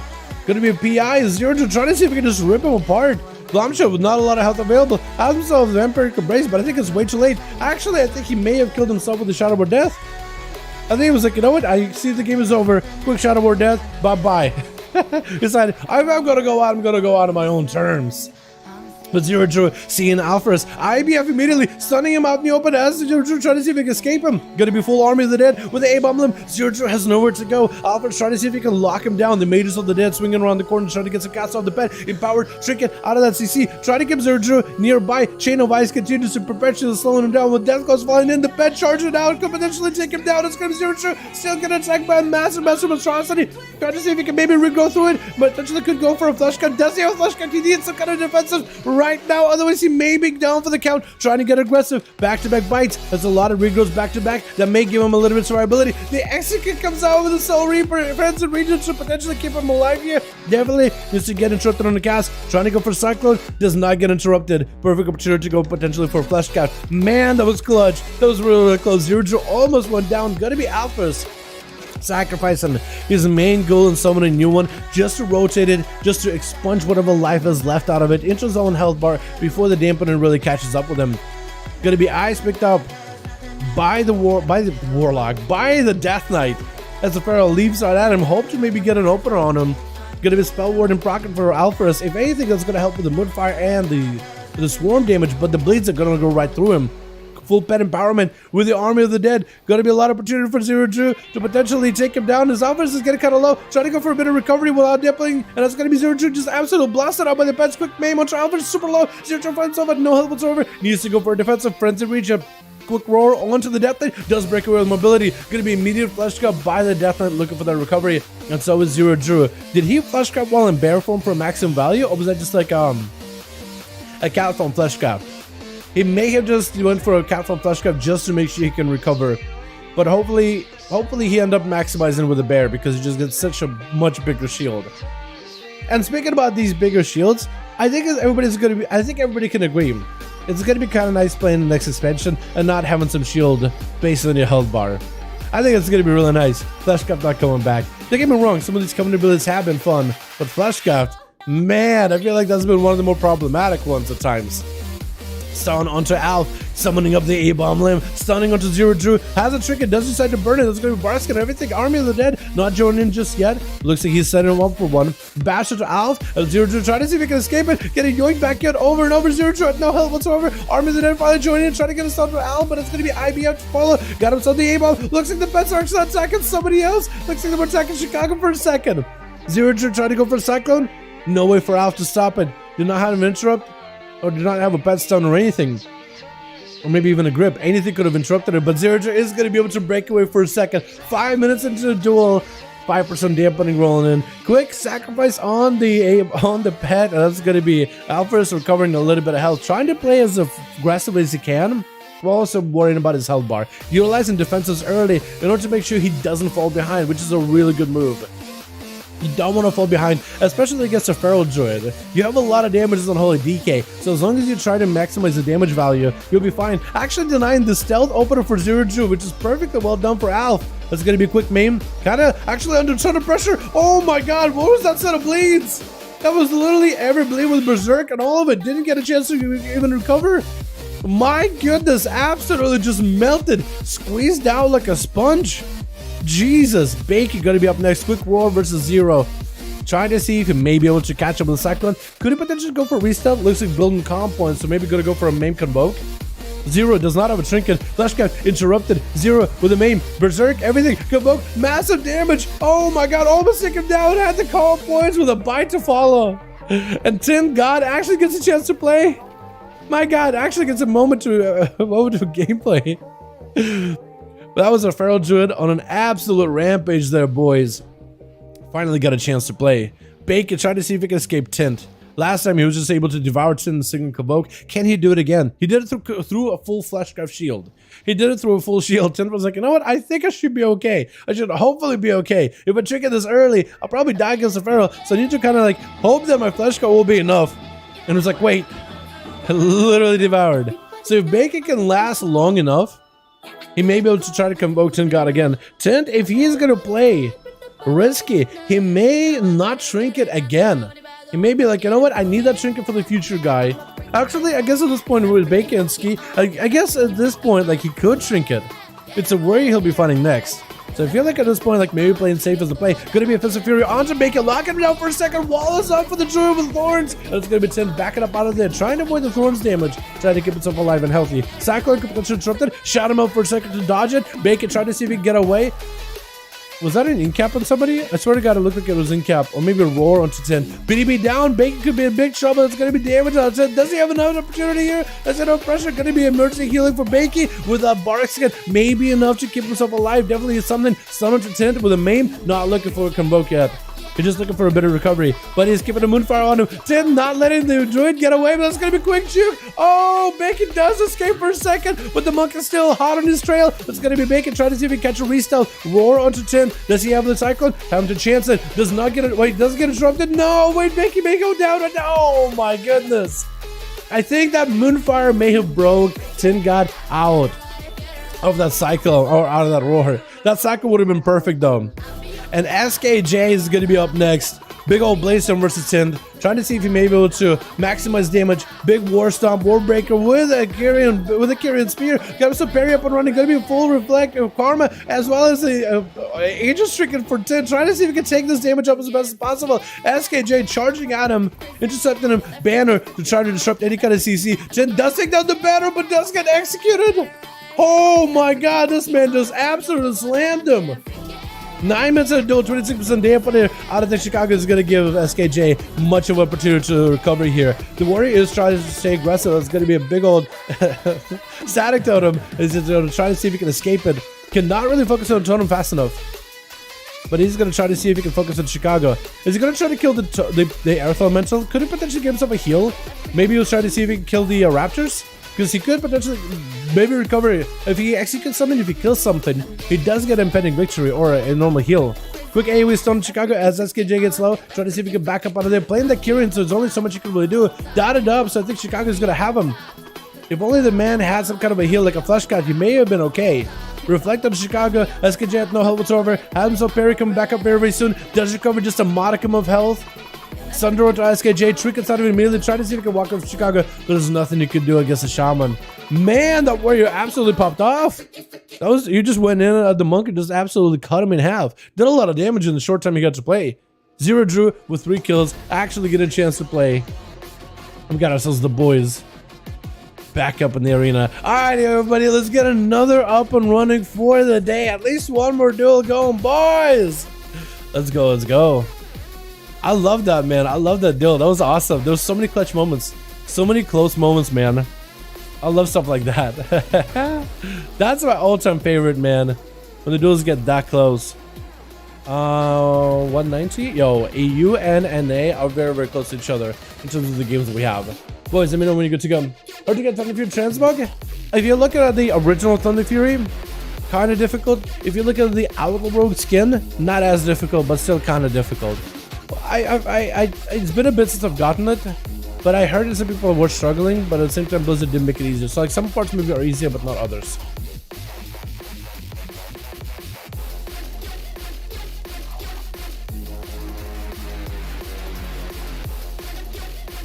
Let me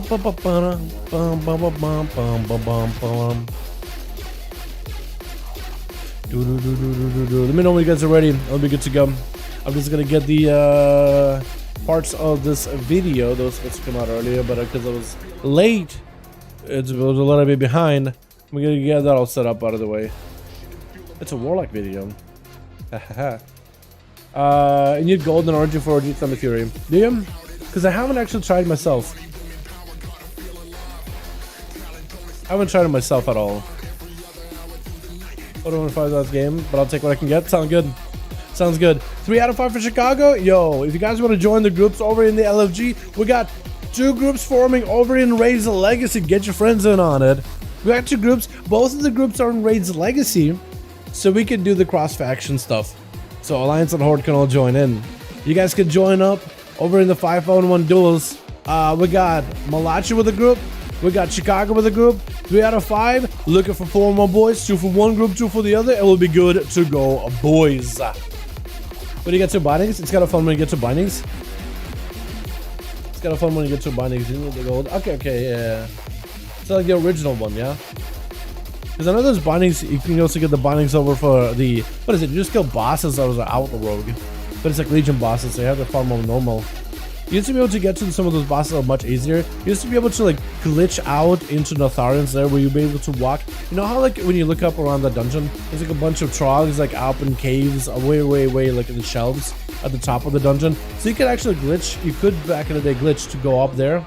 I think you used to glide up there. And you could basically just walk around and make your way all the way to the final boss. You play subtlety so you could do that one big drop down, not take any fall damage. You drop into this walkable lava area that's usually just decorative, but normally you're not supposed to be able to reach it. Though since you're, you know, literally outside of the barriers, you can just walk on it. So you used to do that.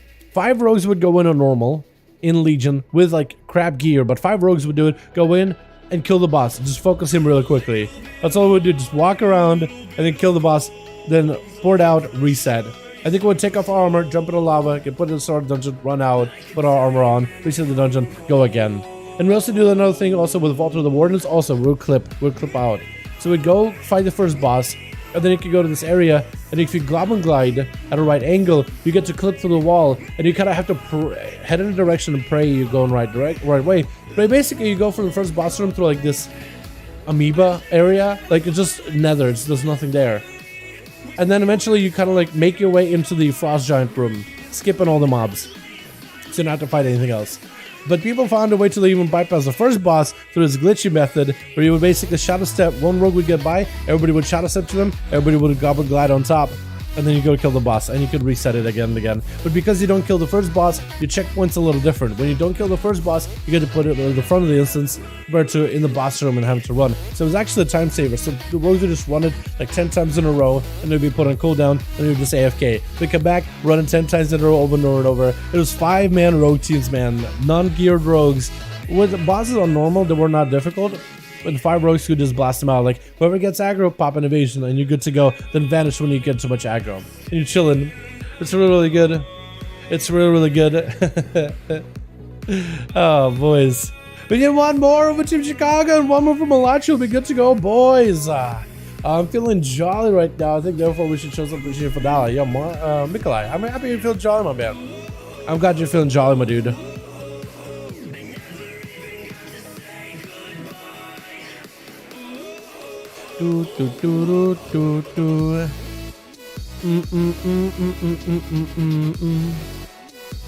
Missing. I don't think I'm missing anything. I think we're chilling.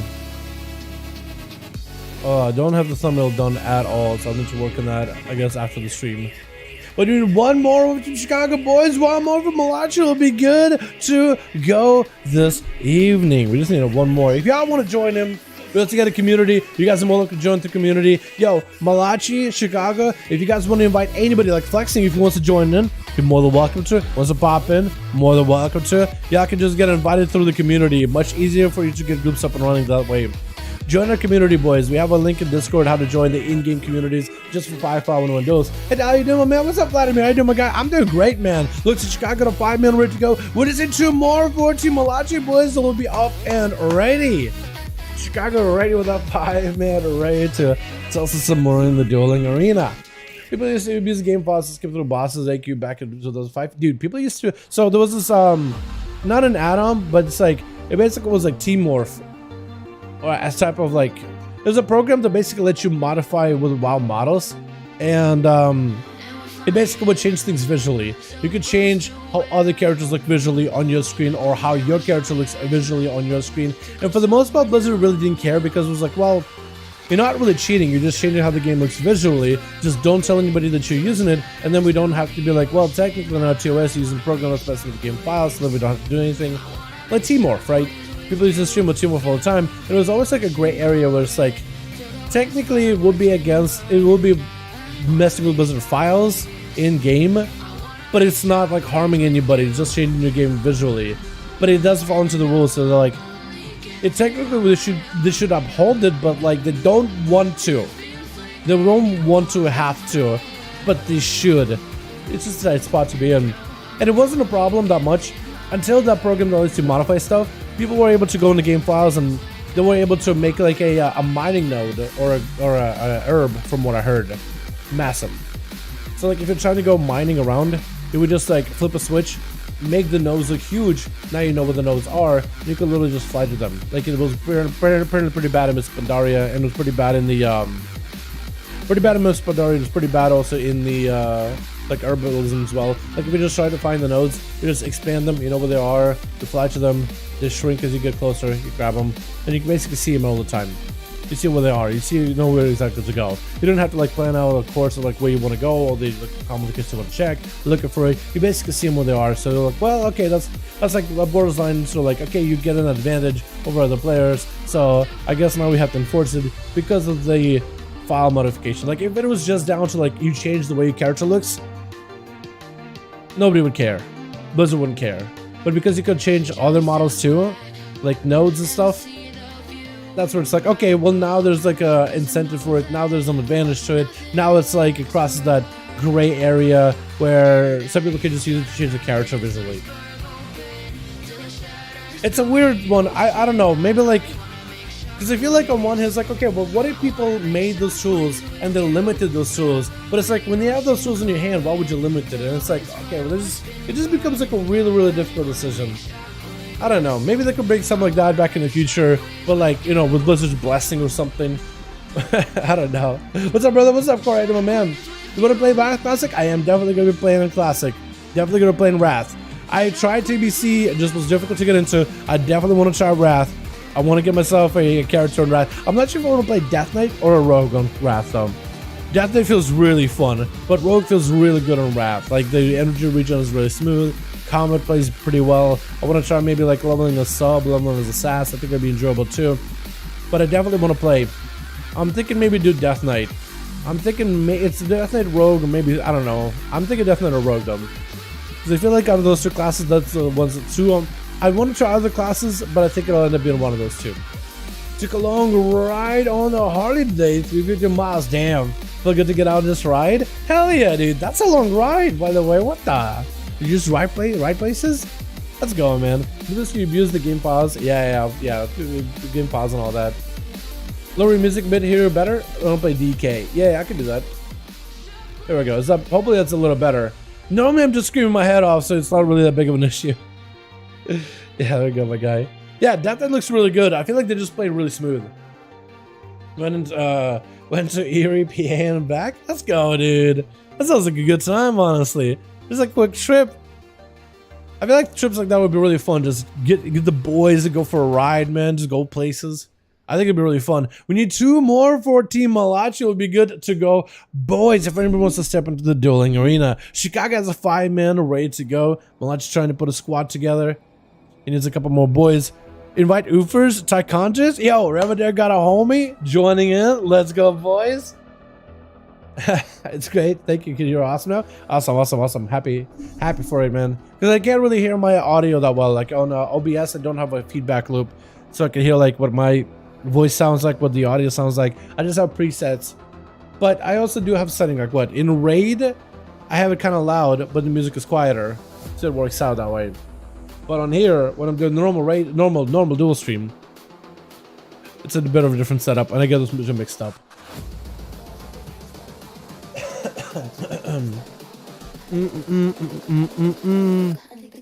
Malachi, did you see the message? If you see it, invite Oofers on Tyke.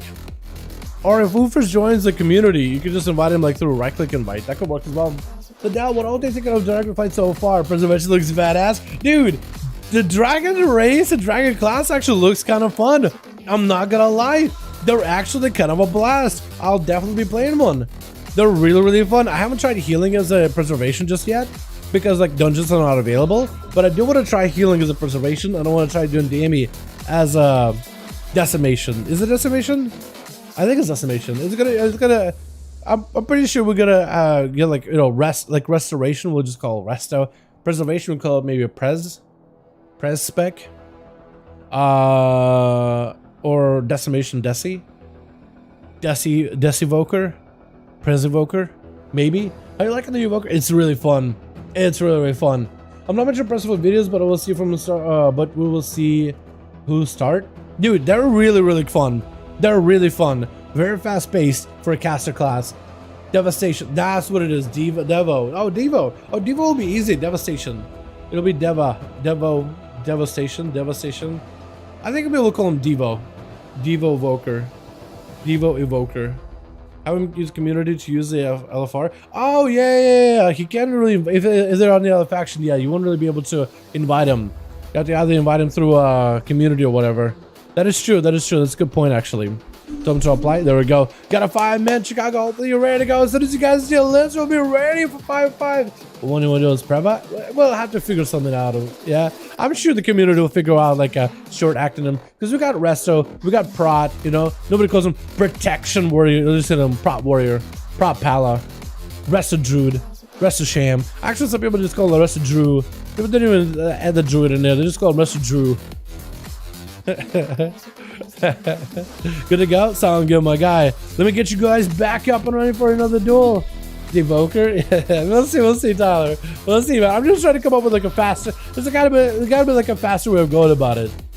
Devoker, Prevoker, Preservation. Dev Evo? Yeah, Dev Evo. Maybe that's what we'll be doing. Preservation though, I feel like it'll be a little harder. It's like what, Prev Evo? I guess Prev Evo works too. Prev Evo, Dev Evo. I know there's going to be an acronym. I doubt it. People are going to be calling them preservation. Devastation. It'd be interesting though, because everything gets an acronym. Let me see. Do I have the? I do. Okay, cool. Now we're chilling, boys. Alrighty. Switch, devoke the spirits. Yeah, devoke the spirits. Alrighty, boys. Switch. What do we got? We got ourselves Andromeda as a marksmanship hunter. I am liking potential behind this. We got ourselves Never Persist in the back of the sub rogue. We got Remedier. Ready goes the Necrolord this time instead of carrying. We got the Star Walker as a balanced druid and Chicago over for team 1. We got ourselves team 2 with Alpha is going to be first up versus Andromeda. We got Bake in the back, Blomshaw, Grix, and we got Kaysen. It looks like it's going to be Alvarez getting his pet trapped up. Andromeda with a double tap ready to go. Comes on the big old Necrolord. So the Chakram is going to empower the physical damage out with an explosive on top of it. Trying to see if maybe we can blast him out. Still has a rapid fire rolling. As long as the rapid fire is actually hitting out, that could be pretty good. And he's going to give himself a bit of a defense against the magic damage with that Aegis AMS up for Al. In case he was taking a little bit of magic damage from Andromeda. Okay, I was thinking like Mass Effect Andromeda, but yours is with an A. But it is Andromeda. Either way, rapid fire with the aim shots to follow. That's going to be quite a bit of damage. Alpha's going to take a few good hits. He got himself the Abomination, all empowered. The Dark Transformation is there. Andromeda's in a bit of a tight spot. Does not have a defense anymore. Trying to get some steady shots in. Alpha is sacrificing his pet. Andromeda does not have much health to really work with. Definitely needs to do something, anything in order to maximize damage versus Alpha's right now. Body shot to follow. Alpha doesn't get him because I'm caught in the open. Not much you can really do in this situation. Wait, this could actually be pretty bad for him. One more kill shot. Andromeda may just have him here. Oh! They did take him out with Kaysen not even giving the hunter an opportunity to escape. Immediately drops a harpoon into the guy, barrages him with bombs. Camo, freeze, just gets out of there immediately. Kaysen dropping down the flare as Remedier is skulking around the corner. What's up, Chris? Hey, to my man. Do I like it? Yeah. Devo Prevo. Devo Pivo. Maybe they'll do that, Zox. Maybe that'll do it. Pivo, P-E-V-O, does sound like beer in Russian though. So if it'll be Pivo, that'll be interesting. I'm trying to watch it Peekaboo. Dude, they've been popping off, man. That was actually really well done. I guess in a Holy Death Day, that is not an easy matchup. Kaysen gets stunned up, gonna be immediate trick and trying to see if he can catch up after Remedier, as it's gonna be Death Shackle ripping right through them. Trying to see if they can maximize the damage on the Beastmaster Hunter. Chimeric Poison rolling in, as Kason has no health whatsoever. This man may be down for the couch, trying to go freeze shot with a medic. Finish the pets, do attack him last second, does go for a turtle shell, cannot really do much. That medic bandage at least gave him a little bit of survivability. Definitely should have pressed turtle, then medic bandage, just to make sure he gets full recovery, because the survival hunter is actually a bad spot right now. Kill shot could be the end of him. Blade shot right after. Revender's gonna end up taking him out, just going for a quick old boop, taking him out of the game.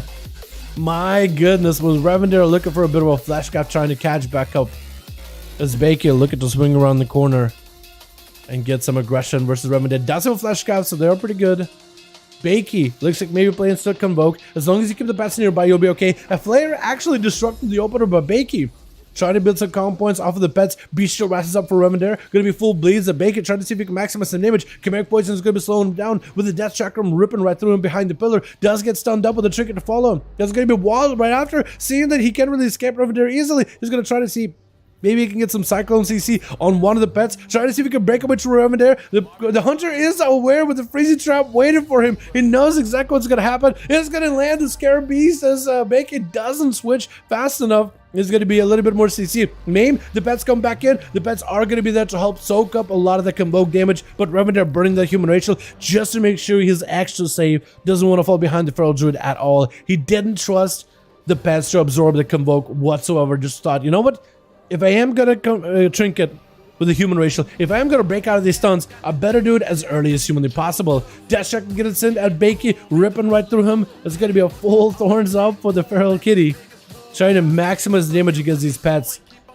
And Revender just looking to reposition entirely. Flare down. Bakey is way out in distance, hiding behind the turned over cart. And Revender is going to have to go for a bit of a reset. The eyes are up in case he wants to use them. And Bakey just trying to see if they can avoid hanging out over in the flares. Revender, it looks like he's going to commit towards the eyes. Bacon tried to hang around the corner. Looks like Revender did not pick up the eyes. Walk next to it. But Bacon's at least given an opportunity to recover a lot of that health. Try to see if he can roar in. Cyclone versus Revender. Quick roar instead. Going to be a Cyclone on the Hunter potentially. Or not? Thorns? I'm not sure what he's trying to do. Maim, Convoke right next to the pets. The pets absorbing quite a lot of it. Going to be a stun to Bacon. Doesn't have Barcy to follow. And Revender, do they have any damage to follow? That's going to be Bestial Wrath. The pets are empowered. If you can keep the pets out in the open versus Bakey, they might actually be able to do quite a bit of value. It's going to be Death Chakram ripping right through the Druid. Does still have Bark Skin with Fleshcraft right on the pillar as Revender looking for the recovery. Is Baker running the Omen Tanky Legendary? He may be. Is he DC'd again? I was going to say no way, right? Is it DC'd? Or is he just done? He may be just done. I'm not sure if he's DC'd or that was him just being done. But at some point he just gotta stop moving. But then he's moving and then stops. Moving and stops. I'm hoping that man did not get DC'd. We got us as a Grizz over on that team. We also got Blomshaw trying to go for a bit of a flesh scout. Revender is gonna go for the cheeky intro. This is where Blomshaw needs to make sure the flesh scout is established before the duel begins. Blomshaw trying to see if they can maximize some damage, but Revender is nowhere needed to be found. The pets are gonna get CC'd though, but mad damage on a Revender just swims right through him immediately with Grizz, the last one left over for the team too. Trying to see if he may be able to subvert the damage out of the Hunter. Trying to go for a big old demonic tyrant with a wall. The unstoppable. That's going to be all the pets joining in with a tyrant absolutely just slapping right through Revender. The pets are right around the corner. If you drop down the obelisk, I don't know. Is he playing obelisk? Looks like he may not be playing the obby. But Revender is going to try to see if he can survive this burst with a quick turtle shell. Grizz continuing to get the demon bolts in. That's a lot of soul shards are building. Revender trying to maintain the damage onto Grizz. As soon as Grizz is in, not in CC, trying to see if he can avoid him as best as possible behind the pillar. That's going to be the Death Chakram, ripping through all the pets. Grizz takes a bit of that damage, trying to get a few onto Revender. Unless he got a Mortical, I think he may be kind of in a tight spot, trying to see if he can reposition with the gateway. The pets is still charging at him with a kill shot to follow. That's going to be over. With Revender taking these boys out fairly quickly. Do we have somebody DC over for the Team 1? No, it looks like Andromeda just got a fast kill. Then Revender swapped off with these boys afterwards. So that was actually just all Hunter gameplay. All Hunters. The BM Hunter EOP? Yeah, Revender did pretty good. But also, look at that Marksmanship Hunter. That game was really quick. Marksmanship and the DK. That happened by very, very quickly. Interesting. Interesting. Rev is human? Yeah, normally Rev would be Void Elf. But this game he is human. Man, okay, I like it, I like it. Yo, let's get another up and running, boys, yeah? Let's get a duel up and running for the day. Ba-da-ba-ba. Let me know when you guys are ready. When both the teams are ready. Here we go. That should be a good to go. 5, Chicago's ready. Malachi, let me know when you're ready. It'll be up and running for the day, boys. As soon as we're ready, we'll be good to go.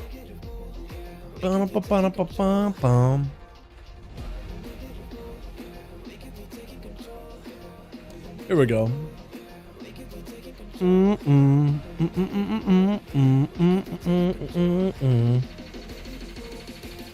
Alright, I'll be on to play so PM. Dude, it actually feels really good over in the alpha. Beastmaster Hunter feels fantastic on the alpha right now.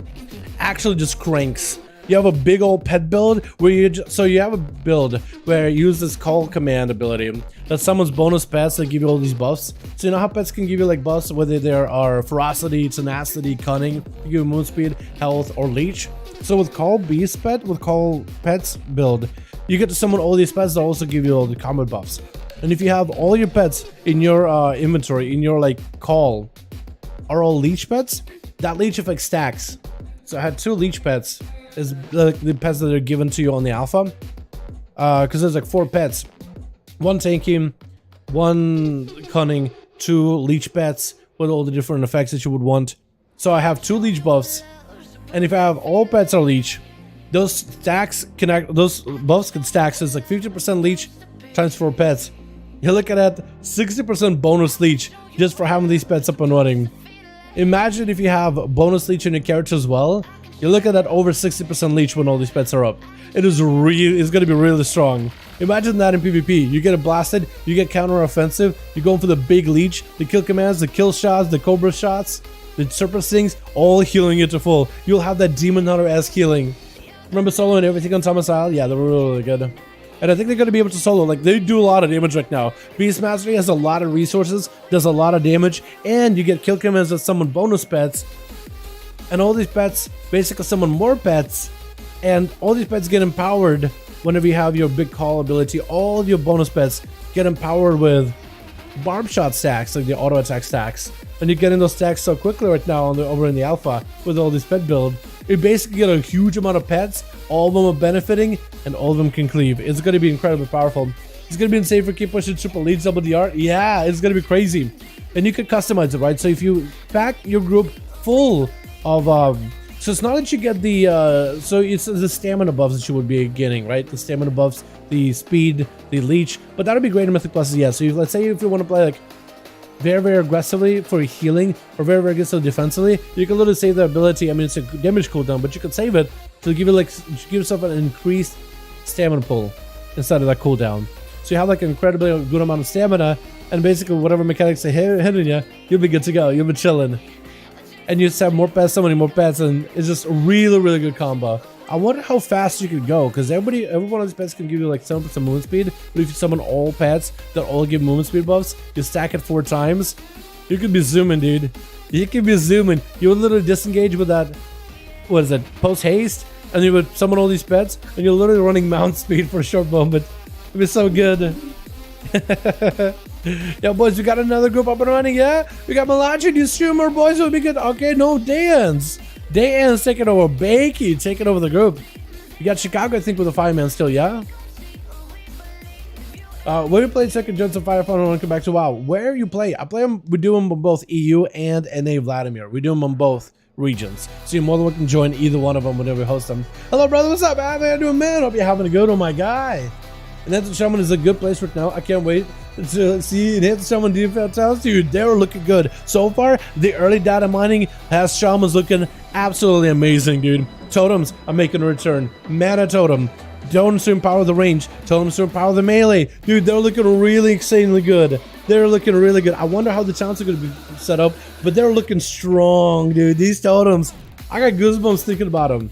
They're that good. How does it dispel dots? And of course, they shouldn't heal like that. They already cut a lot in pets that have a big advantage. So that whole dispelling dots mechanic or Zeo in Dragonflight is gone. The feign death playstyle, from what I saw, you still will be able to feign death and remove some dots, but you won't have that legendary attached to it. That legendary is not making it into Dragonflight. So you'll basically have like 100 pre-Shadowlands. What totems that people tap target and breathe on is on target. Oh, come on, man. Chicago, come on, dude. I'm thinking from a PvE perspective, man. Giving you healers some mana. You can put that totem behind a corner, and it'll give you heal and mana whole game. Come on, dude. Maybe they'll give them more health. Right? Maybe they'll give some of these totems more health. Like a lot more, so it's not really worth killing them. Honestly, I feel like these totems, I feel like certain totems shouldn't even be targetable. I think that'd be kind of fair. Like in PvP, like if you drop it down a mana totem for your healer, you shouldn't be able to target it. Like killing a capacitor totem, I don't know. I feel like even capacitor totems shouldn't be targetable. You know why? Totems, I feel like since you can target them, they need to have a very powerful effect, but if you kill it, then at least you deny the powerful effect, right? You need to have a big risk-reward system. Like, I feel like the static totem that traps you in place is very, very fun. It is really, really good for that. Vesper totem unkillable? Oh my god, that would be something. I mean, Vesper totem has a lot of damage for Ellie Shaman, so there making it killable makes sense. In here, Rest of Shaman also kind of makes sense. But that's a powerful totem.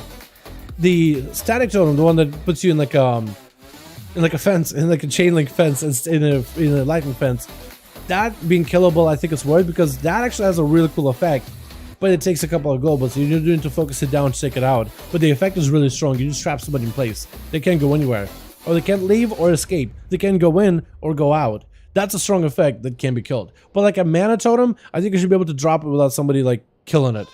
You know what I mean? Or it should have with so much health that it's really not worth killing. Kind of like how Rest of Shamans for PvP, they have that earthen wall totem. It's not the earthen wall, but it's like, I think actually maybe it is the earthen wall, but it's like the big circle and like absorbs a portion of the damage you take. You can focus the totem, but it's really not worth it, right? I feel like that's something they should do. It's like, if you really do want to focus the totem and really kill it, you can, but like, it's not, yeah. Earthbind totem or cap totem. Yeah, cap totem I feel like should have a longer stun. Like if you kill it, if that thing is killable, you should be able to put cap totem in a corner, then place it right as it explodes like the old days. Or cap totem should have a longer stun if it's going to be that killable. It should be a full 5-second stun. Hell, make it a 10-second stun. You either kill it or you get punished. Maybe not 10 seconds literally, but like a 5-second stun would be fine. Just sneeze and accidentally kill it. True. Yeah, Earthbind Totem. I think Earthbind Totem should have a lot of health. I think that should be a slow. Like, you just pop a slow that's guaranteed. I don't know. Strongest raid train dummy that kills people when you go near them. Oh, that means something. Oh, that'd actually be kind of cool. Counter-Strike Totem, right? Counter-Strike Totem, like a different type of Counter-Strike Totem, right? Because people always like trying to kill totems all the time. That'd be kind of cool. What if you could put down a totem? What if you could have a Mimic Totem, right? So this totem, it looks like it has no health, but when an enemy hits it, it'll do a ton of damage when someone kills it. Like, whoever kills the totem, it'll just do a ton of damage to that person. Just a ton. Absolutely just blast them. By the way, boys, we got one more group for Raids Legacy. Looking for one more. We got Malachi and Daylight Ann's in that group if you guys want to join up. Order to like 50k down. Damn. Counter-Strike Totem is strong and it says damage cap on it. Yeah, Counter-Strike Totem is pretty good. Like, that one's like, it reflects damage 100%. So, like, that one being killed is fine. But what if you can make a Mimic Totem, right? When people are like, oh, I see a totem, I kill it. Well, what if you make a totem that will mimic one of the useful totems, right? It'll look like a grounding. It'll look like a heal totem. It'll look like any other totem, but it doesn't have the totem effect. It just mimics it. But if somebody kills it, it blasts them for a ton of damage. It punishes them for killing it. So you have to be very, very careful to pay attention. Is that a real totem or is that a trap? Is that a totem or is that a bait? Because say you get in somebody very, very low, whatever, right? You got somebody super, super low, you slow them down, you drop down this Mimic Totem that looks like a capacitor. Somebody's like, I gotta kill a capacitor to save my healer. They kill it, it explodes, kills the healer. That's where it's like, wait, is that a real capacitor or is that a BS? Is that a BS totem? I think that'd be interesting. I don't know. It's not like a realistic. I just think it'd be kind of cool, like a totem. That's actually good. Yeah, like people kill totems and don't think about it, but there's like you gotta pay attention. You gotta actually plug in, is that a real totem or is that a fake? If I kill the fake, that could do a lot of damage. If it's a real one, then I'll make the play. Because people just kill them willy-nilly. You sneeze on them, you don't think about it. And that'll be like, wait, okay, hold on. You sneeze on them, but is it a real totem or not? The bait totem, yeah. I don't know, like, I don't expect for Blizzard to add something like that in the game. I'm just like chumming up like, man, everybody kills them all the time. What if you add like a mechanic where it's like, you have to like pay attention to which ones you do kill, right? You can't just kill them willy-nilly. And like the shaman could disguise him. They could choose what kind of mimic totem they want. Make it look like a Counter-Strike. They'll have the effect, but they won't have like they'll look at Counter-Strike totem, like look ready to stun, but it doesn't have the effect of stun. It doesn't have the channel. It doesn't have none of it. They'll look like a earthen totem pulsating, but they won't. They'll look like a grounding totem, but they're not a grounding totem. They'll look like a static totem, like with big effects, but like they do nothing. They just look scary. Oh, he does something. Oh, Sky Fury. Oh, it's glowing. That's sort of a Sky Fury. Eric A still trying to seize his back. True. Some people sneeze in a totem, seize his back. Gonna be a weak aura reveals it. For sure. I don't disagree with that, Cora. That's actually a good point. That's a fantastic point. Boys, we got at least one more duel up and running for the day. Let's make this good one, boys. Last duel of the night, and I'm gonna call it there because I'm exhausted, dude. I need sleep. Dal needs sleep because damn, dude, I ain't getting none as of recently. Jesus. I'll probably look terrible on stream though, man. How do my eyes look? Do I look like panda eyes or whatever they're called? The darker on my eyes or blue? My God, I'm so tired. I'm ready for the weekend, man. I'm ready for the weekend. There's a way to basically spell nothing to reveal. Yeah. I'm sure they'll be doing like a week art and stuff, but I think it'd be really cool. I think it'd be awesome to see at some point. Alrighty, boys. Let's get another one up and running. Make it a good one, boys. Make it exciting. Give it the best shot. Switch. We got ourselves a Andromeda coming back in as a Marksmanship Hunter. I like your set, by the way. That set looks good. You got the Dark Ranger, like Sylvanas thing going on. I like it. We got Never Persist over in the back as a rogue, as a sub-rogue. We got Remendera. We got Starwalker as a Boomkin. With a Necrolord, looks like he may be the first one up and running with Chicago in the back. Starwalker walking towards Grizz, trying to see if he may be able to knock him back. Grizz doesn't really go super far. He's going to get a stun onto Starwalker immediately. Bar skip by the Druid Demon. Pets are throwing it in with Cyclone, but Starwalker, quick Cyclone. Trying to see if he can escape those pets. Has a bunch of stars on the ground waiting for him. Could pick him up if he wants to. With a Demonic Tyrant getting summoned out fresh. That's going to be another stun. Demon Dog is big tyrant damage. Starwalker better trying to escape it as best as possible. 36 seconds into the duel, and he's already taken a ton of damage. With Handigo does get it loaded up, but looks like he's able to deny any kind of damage from the pets with Precise line of sight. Trying to see if he can maybe make some damage happen. Quick silence onto Grizz. That's going to be Dark Pack for a second. Does Starwalker have no damage? Going to be a Cyclone to Grizz. Will not burn a trinket. Grizz has himself full incarnation. Does he have any damage from this incarnation trinket? Out of that pet stun. Bash onto Grizz. Wall by the Warlock. It looks like Grizz is just gonna Starwalker is gonna back up for a second. Does he have any damage? He continues to get Cyclones on the Grizz. I think he's just trying to reduce the value of the wall by Grizz as best as possible. Starwalker is eventually gonna be put in spot.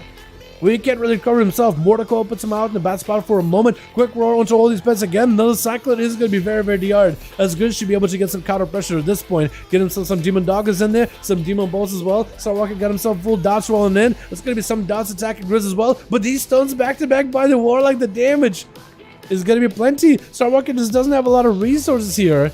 But he's trying to keep himself afloat as best as possible with his whole Bear Form for its regen. And Grizz is actually starting to take a little bit of damage. The Starwalker can keep the pressure going in as a Boomkin. Playing Necrolord, you may actually be able to set him over the edge. We've seen that with Ori a couple of times whenever Ori plays Necrolord Boomy. The dot damage can be quite pervasive. It can be quite impactful. Starwalker trying to see if he can maybe potentially push up on the Grizz. He has no health whatsoever. The pets are going to set him over the edge unless he get himself emergency heal. Looks like Grizz did end up getting some more damage on him. I feel like you just got to get the Starfalls rolling in. You got to get all damage sources, damage over time sources rolling in as best as possible. It's about all you can do in a situation like this. Never Persist is going to be up next with a stun by Grizz with a Mortal Raft. Trying to see if he can avoid the Tyrant. May have to go for a vanish here as the Tyrant pet is walking at him. It's going to be Cheap Shot on Grizz. The Tyrant right next to him. Going to get a couple damage hits in there. The Tyrant is not the most empowered version, but it's going to get some damage in either way. No, Persist taking quite a bit of damage. May have to Cloak Shot here. There's going to be a lot of damage from the pets. It's going to go for a vanish as he dies in real low. He maybe overstayed his welcome next to Grizz, and Grizz was able to punish him quite a bit. but Never Persist has been able to at least get himself a bit of a reset. I don't know if he can use Sippy Cup or not, but he should be able to have his own Crimson Vial to keep him alive and healthy. I don't know what Daly is doing over here. He's kind of just crawling around. I swear to God, you're going to get sapped up by accident, my guy. You're going to get sapped up by accident at some point. Grizz going to eat the full resonator. Maybe the lights out. Oh, cheap shot. Oh, my goodness. Not much you can really do in that situation with Double Pet Mac going to be up next, dropping them big grenades on the Never Persist. Stun to follow. Does he have a way out? No more vanish. The Rogue may have to use every defense in order to try to survive. Death Shock with the pet may just rip right through him. That's going to be explosive right after. Is there an explosion? Gluck shot is the last second, and Never Persist just leaves. Doesn't even want to waste anyone's time. He doesn't want to let dampening climb up. Andromeda going to be getting a quick Hunter's Mark onto Double Pet Mac as the Marksmanship Hunter once again the advantage once he gets the range is going to be running with a pet this time. Pet most likely for a defensive value. Try to see if he may be able to get a freeze onto Double Pet Mac. I think this man knows more or less where Andromeda may be coming from. Try to see if he may be able to flare around the corner. Andromeda just needs a double tap on line of sight. Biting shot, gonna be Double Pet Max seeing him for just a second. Gonna be full cooldowns out of the Hunter. Faint death for a second for the survival. Gonna be more double tap damage rolling up for Double Pet Mac. Trying to maximize some pressure. That's gonna be Andromeda with a faint death for a second. Needs to make sure those aim shots are clean and are hitting the target with the turtle shield to follow as they're dipping kind of low. It's gonna be explosive one, so Andromeda has a bit of damage still rolling in with cooldowns, but line of sight is established by Double Pet Mac. Just backing up out of there. Flash capture to catch back up. Andromeda dotted up with the pet, aggressively assaulting them. Not much they can really do. Try to turn the pet, but the survival hunter swinging around the corner. The stun tricking for Andromeda does not have anything at all. I think Double Pet Mac is just gonna let the dots rot him down. With the Chicago gonna be up next over for the Team 1, charging out of the Survival Hunter. Earth Elemental at the ready. Ghost Raptors joining in. It's gonna be able to soak up a lot of those traps from Double Pet. He's just got some plenty of ability, just backing up out of there with more Ghost Raptors joining in. It's gonna go for a camo. Almost gets a clean camo. Oh, but Chicago does spot him at the last second. The Raptors are joining in. It looks like Chicago is really the Beastmaster Hunter in this duel. With the pet, Double Mac actually dead, did get his full resummon. Going to be a death tracker between Chicago and the Earth Elemental. Does pre-wall this in case Double Pet Mac has any kind of damage to follow. And Chicago just continuing to waddle at him. Does get big zaps. Double Pet Mac is not in a great spot. Gonna go fade out for a second. The peasants who need to attack him cannot control the Earth Elemental. So that's a perfect freebie heal for Double Pet Mac. If only he had someone had the control of the elementals. Of the Elemental Wolves and the Earth Elemental. Just like a Ellie Shaman does. With the Primal Ellie.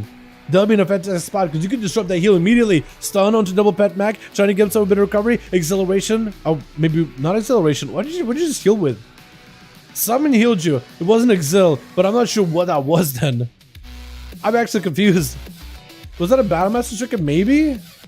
I feel like someone healed him. Chicago is going to go for a little bit of recovery. Double Pet Mac with a feint death for a second. The pet does have a flame trick on him, so you cannot really go for a reset with that camo. But it's going to end up sneezing on a totem, taking that thing out. Double Pet, though, has a turtle shell, so he's in a good spot. Acceleration available at the ready in case he needs it. Going to be grenades to try to see if he can swing around Chicago, trying to avoid him as best possible. The flame check rolling on him. He's going to have to go feign death. Chicago is going to send in more ghost rolls in there versus Double Pet with a lightning bolt right after. Chicago sprinting out of that out of the trap for a moment. Thunder onto Double Pet. Does have a turtle shell with a flash cut charge to recover. Chicago, I think he's playing the Ventier, so if you can get Double Pet back. Oh no! He's not playing Ventier. He's a Necrolord. How did I not see that? How did I not realize it? With them lightning bolts, it makes all the sense in the world. I was gonna say, are you playing the Earthspike build? But based on the Raptors, I can tell you're not. Chicago just continues to walk and march towards Double Pet. Quick run for a second, stun to follow. Chicago does pre-wall this damage, so Double Pet is going to try to see if he can crack through defenses, but it's still 40% damage reduction, which is quite potent for the Shaman. Going to be Chicago using that Drain Out Ratio, trying to give himself a bit of healing. Double zap on the Pet as well as the Hunter. Another Primordial Bolt going to set up. If they have the Maelstrom, they may be able to double zap, Double Pet. Oh my goodness, so much damage out of Chicago. Trying to see if they can work down the Pet as best as possible. Is that Pet dead? It is! Camo for double, but he does get hit with a Thunder. Trinket to follow. Needs to get his Pet up and running as soon as possible. He's just missing out on quite a bit of damage value in Chicago. Got himself full Ghost Raptors, able to heal himself. Maybe a Lightning Bolt to follow. Trying to see if he can slow him down. One more Lightning Bolt is all he needs. Double Pet at the home. Sorry, he might just die. Oh! He just got savaged by the Raptors. Didn't even need Chicago to walk in there and apply any pressure at all. Let the Pets just do work. My goodness. Oh man. with a stun around the corner as Alf gonna be up next, trying to see if he may be able to press Chicago. Chicago has a wall coming back up very, very soon. Ghost Raptors on standby in 50 seconds, unless it can get a lot of more Maelstrom very, very rapidly. Are they playing a Ghostly Strike build? Or Ghost Raptor build? Ghost Wolf build? I call them Ghost Raptors, but they're wolves. Although the mods got going on is Raptors. Chicago avoiding the army of the dead and the A-bomb limo of Alpha as best as possible, trying to create the line of sight, not burning a wall just yet. And Alpha so far has not been able to maximize any pressure with that A-bomb limb and the army versus Chicago. Finally, they get to connect for just a moment. AMS Alpha, the death at a very, very early stun. Trinket out of Chicago. The pet is going to get a power reduction formation as he sacrifices the first set of pet. That's going to be him in the bed, crawling and clawing at Chicago. Has the wall in case he needs to. May want to use it early. Does not use the wall yet. Trying to go for a Hex. I think he's trying to go for a Flash Scout. Quickie, Hex. But that's going to be interrupted. Oh, no. It's going to be a Trinket out of Alf. Looks like he interrupted something. I'm not sure what he interrupted.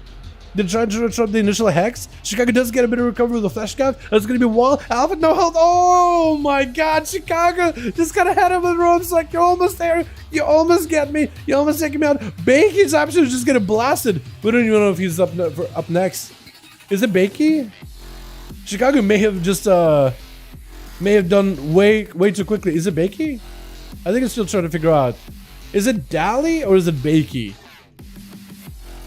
One of these two is dueling Chicago. Chicago just trying to figure out who it is. It looks like it potentially is Bakey as he does dive into stealth. That would have been perfect potential for Chicago just to blast out the damage into the druid and get that momentum rolling before the druid even has a chance to respond. But Chicago decided to be like, you know what? Honorable gamer. I'm going to wait to find out to make sure that I'm actually dueling you. Big blast to the Bakey. What was that? Oh my god, the lightning bolts just crit. Something fierce. Baker trying to see if he can play it fully defensively. Bear from friends in region may have to wall this off. Trying to go for Soccer with Chicago, but the grounded totem is going to prevent it. Baker is still a knight for Chicago. As long as they're careful with that Convoke, they'll be okay. Trying to see if they can avoid the pet. Convoke with the Earth Ellie's there. Does the Earth Ellie take bites? Or Earth Ellie takes some bites in there. Baker just got super unlucky. Those Convokes, the Earth Ellie took those bites with stride. Protecting Chicago is his purpose in life. Got a Ghost Raptors in. Baker had no health whatsoever. Next interrupt could be really deadly. Does get a stun Chicago, but Baker got no health whatsoever. Chicago got Primordial. Baker could be dead with the next zap. Unless they're careful. Better get rid of anything that's conductive on yourself. Gonna be a bear form. Is that gonna be enough? Is a thick bear hiding now to keep him alive? Trying to get a Barska with a Thor's Fall. Is gonna be capacitated on him. But Chicago doesn't quite stun Bacon. Trying to see if he can change him around the pillar. This pillar game is getting really out of hand as Bacon got plenty of mobility. Just can move around this pillar like it's nothing. Chicago got half the mobility of Feral Druid. So trying to do the best they can to reconnect. Quick throw with Bacon as he's trying to find himself an escape. At least using these boxes, hiding in between them. There's going to be a quick interrupt by Chicago with an interrupt. Oh, Sam on his making. Had to burn that interrupt with the trinket just to make sure he gets a big hit. Dally trying to go in for a stun onto the Necrolord shield, but it's going to give him an immunity from Chicago. Chicago gets immunity for that CC altogether. Evasion up for Dally. Could go for a quick shot if he wants to. Is he a Night Fae? No, Necrolord. Just trying to let the dots work in Chicago, but Dally might just have to go for. He has already used Vanish. I'm not really sure for what. Quick shot is the only thing available. He got nothing to left unless he goes for a blind. He may just need to run away. Chicago just taking him out. Doesn't let this throw go anywhere before he makes a move. He's like, you're mine. Taking you down with me. Oh, actually, I'm taking you out before you take me out. This is Chicago at their prime, man. That Necrolord Shaman, it is so good. I'm hoping.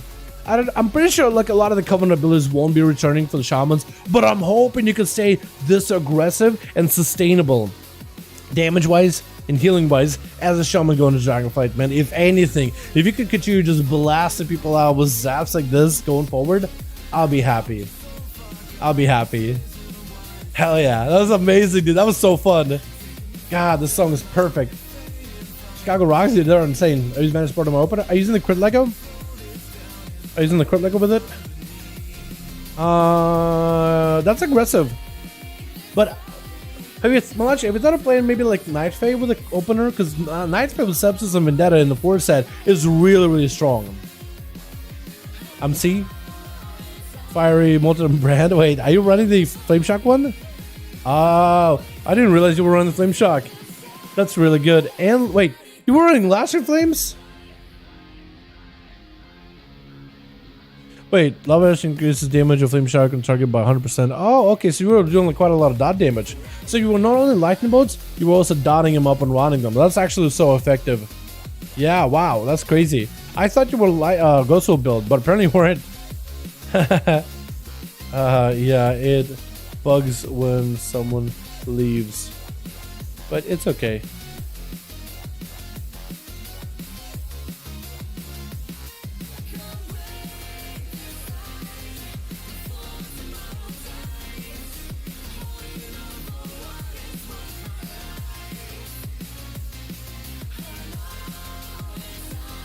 Yeah, Cora, it just it's a visual bug. It's nothing like actually crazy. It's just a small visual bug.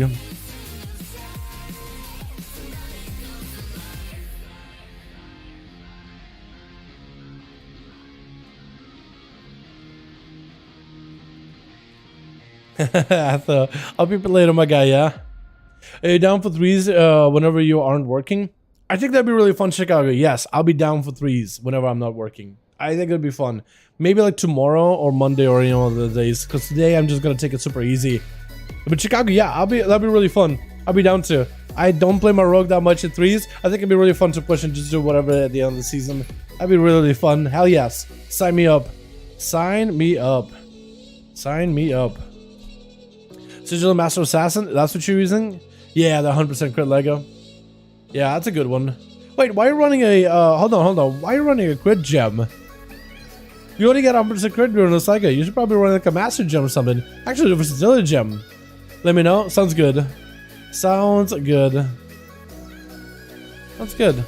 I will be free all day tomorrow. Yeah, I'll be free all day tomorrow, man. I'll be free all day tomorrow. I should have some free time as well. But if you guys that over here on Scum, how you doing, my man? Hope you're having a good one. Oh my god, message you boys. Host stack? No. So crit is 100% crit. It doesn't really, you can't get more, like if you get like 100% crit, you're critting guaranteed. 120% crit, 130% crit, you don't get more damage for crits. It's just still same crit chance. Like above 100, you don't get any more value. I'll probably go for a Master Gem or something. Because crit only crits your crit chance, not crit damage. You have to be a certain ratio of crit damage. Or certain abilities for crit damage. But crit is only crit chance. Yeah, so if you're using crits right here, you could just convert it into, like, use a Mastery Gem. Also, just use a higher item level Master Gem. Like, I know this is, like, inexpensive, but, like, the other is just worth it. It's, like, the value usually it's... I guess it depends on the server, but, like, the pricing would be pretty close. Generally. How much is characters and PvE gear? So that's from anything I recommend getting some PvP gear. Yeah. Definitely get some full honor set. I'm actually definitely working getting a full honor set at the start of season 4. I think that'll help a ton. Just go farm a bunch of honor, don't spend it yet, wait until season 4, then buy yourself a full set of PvP gear in season 4 and upgrade it. You'll be literally on the same field with everybody else in season 4, on the same fighting field for duels.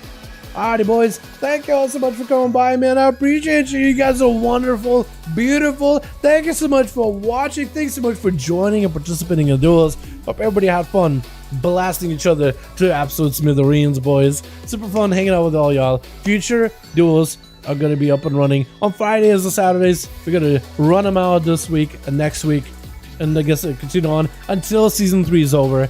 We're going to do them in season 4 as well with all the new gear. And once more, if you guys get alpha and beta on Dragonflight, we'll be doing them in Dragonflight as well.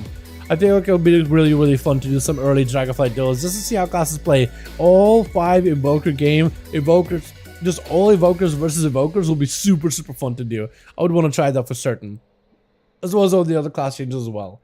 But we'll figure out when that happens. We're still in the early alpha. We just get the first alpha build this week, so it's not like we'll be doing that for like, weeks and maybe even a month or 2. So whenever Blizzard get more people in. But let me know when you guys get in. If you guys get into the alpha, just let me know. Once we have enough people that are in the alpha, then we can maybe schedule some kind of like a duel on there. But check out Dragonflight at home. Yes, Monday. Definitely Monday. Tomorrow, I wouldn't normally stream like Dragonflight tomorrow, right? Just hang around and do stuff. But I do need a break, man. This week has been hectic. Thursday, not being able to take a break, just did put a number on me, man.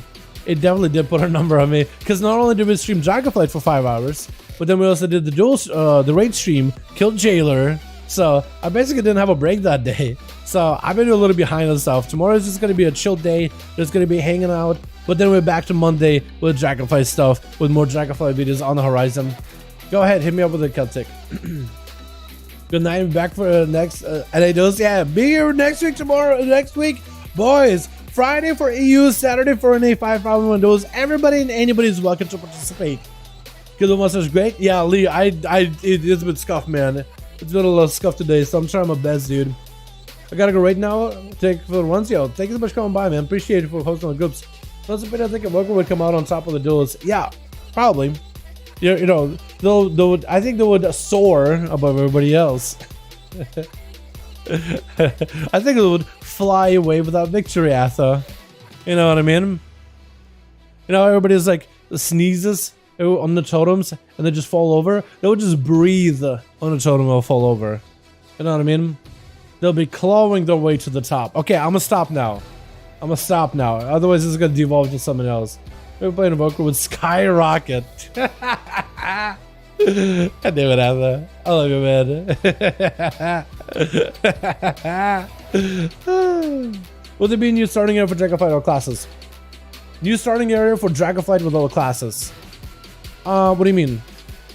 New starting area. If you're asking, like, is there going to be a Evoker starting area? Yes, they'll have a new area of their own. Will all classes start in a new starting area? No, you still have like humans start in their own starting area and that is start in their own starting area. Will everybody be funneled into some sort of a starting area when we begin the Dragonflight, like Dragon Isle's journey? Yeah, there'll be like, you know, it looks like questing wise we'll be all going. We'll be basically doing what we did story stuff wise, like well, like Shadowlands, right? It won't be like Legion where we get to explore each area however we want to. It'll be kind of like there'll be a specific quest path of like we go here, they go there, and everywhere. Challenge a new starting area, like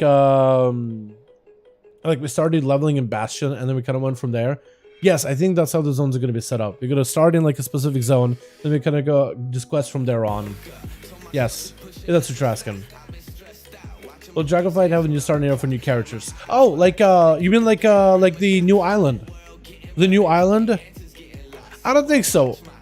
You mean like the Exile's Reach, right? No, I don't think so. Unless they have some. I know they have one for ZXT or Evokers, because it's like their story thing with the Rathian. Yes, so I don't think we'll have a new starting area like Exile's Reach. I can see them maybe modify Exile's Reach a little bit.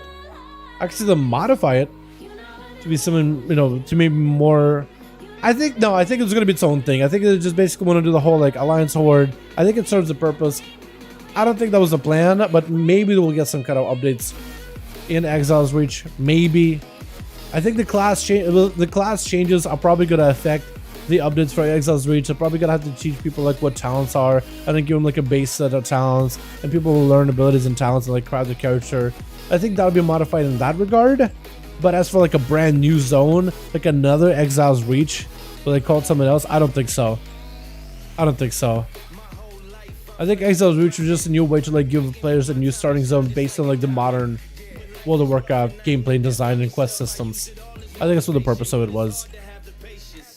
But they might have to, like, you know, how you unlock abilities little by little with Exile's Reach. I think you'll be unlocking talent points and maybe specific talents in Exile's Reach. They might have to redo that intro a little bit to be like, hey, this is what talent points are, and this is what talent trees are. Every time you level up, you get a talent point. You can put them anywhere you want to. Pick a talent that you would find useful, or they'll probably be like, hey, you want to get some. You want to make sure in your talent tree you want some damage. So here's the damage talent. We highly recommend taking this talent. Hey, you got another talent point. We highly recommend, based on the class, that you pick up this because it's really effective for mobility, survivability, or utilities. Stuff like that. I don't know what they'll do, but we'll see. We'll see. I'm sure they're just working on like maybe getting the zones up and running, the endgame stuff, and the classes and the content, and then eventually I think they'll do some stuff with Exile's Reach. I'm sure. Or maybe I could hop on Alpha. Maybe they'll already have it done in Celtic. Maybe they already have like an updated version of it. Who knows? But yeah, boys, thank you so much for coming by. You guys are awesome. Thank you so much for joining. I appreciate you all greatly. You guys are awesome. Thank you all. Super for hanging out with all of you. And I'll see you guys all Monday for more Dragonfly stuff, yeah? Alrighty. You guys take it easy. Have a wonderful evening, boys. I'll see all of you soon. Peace.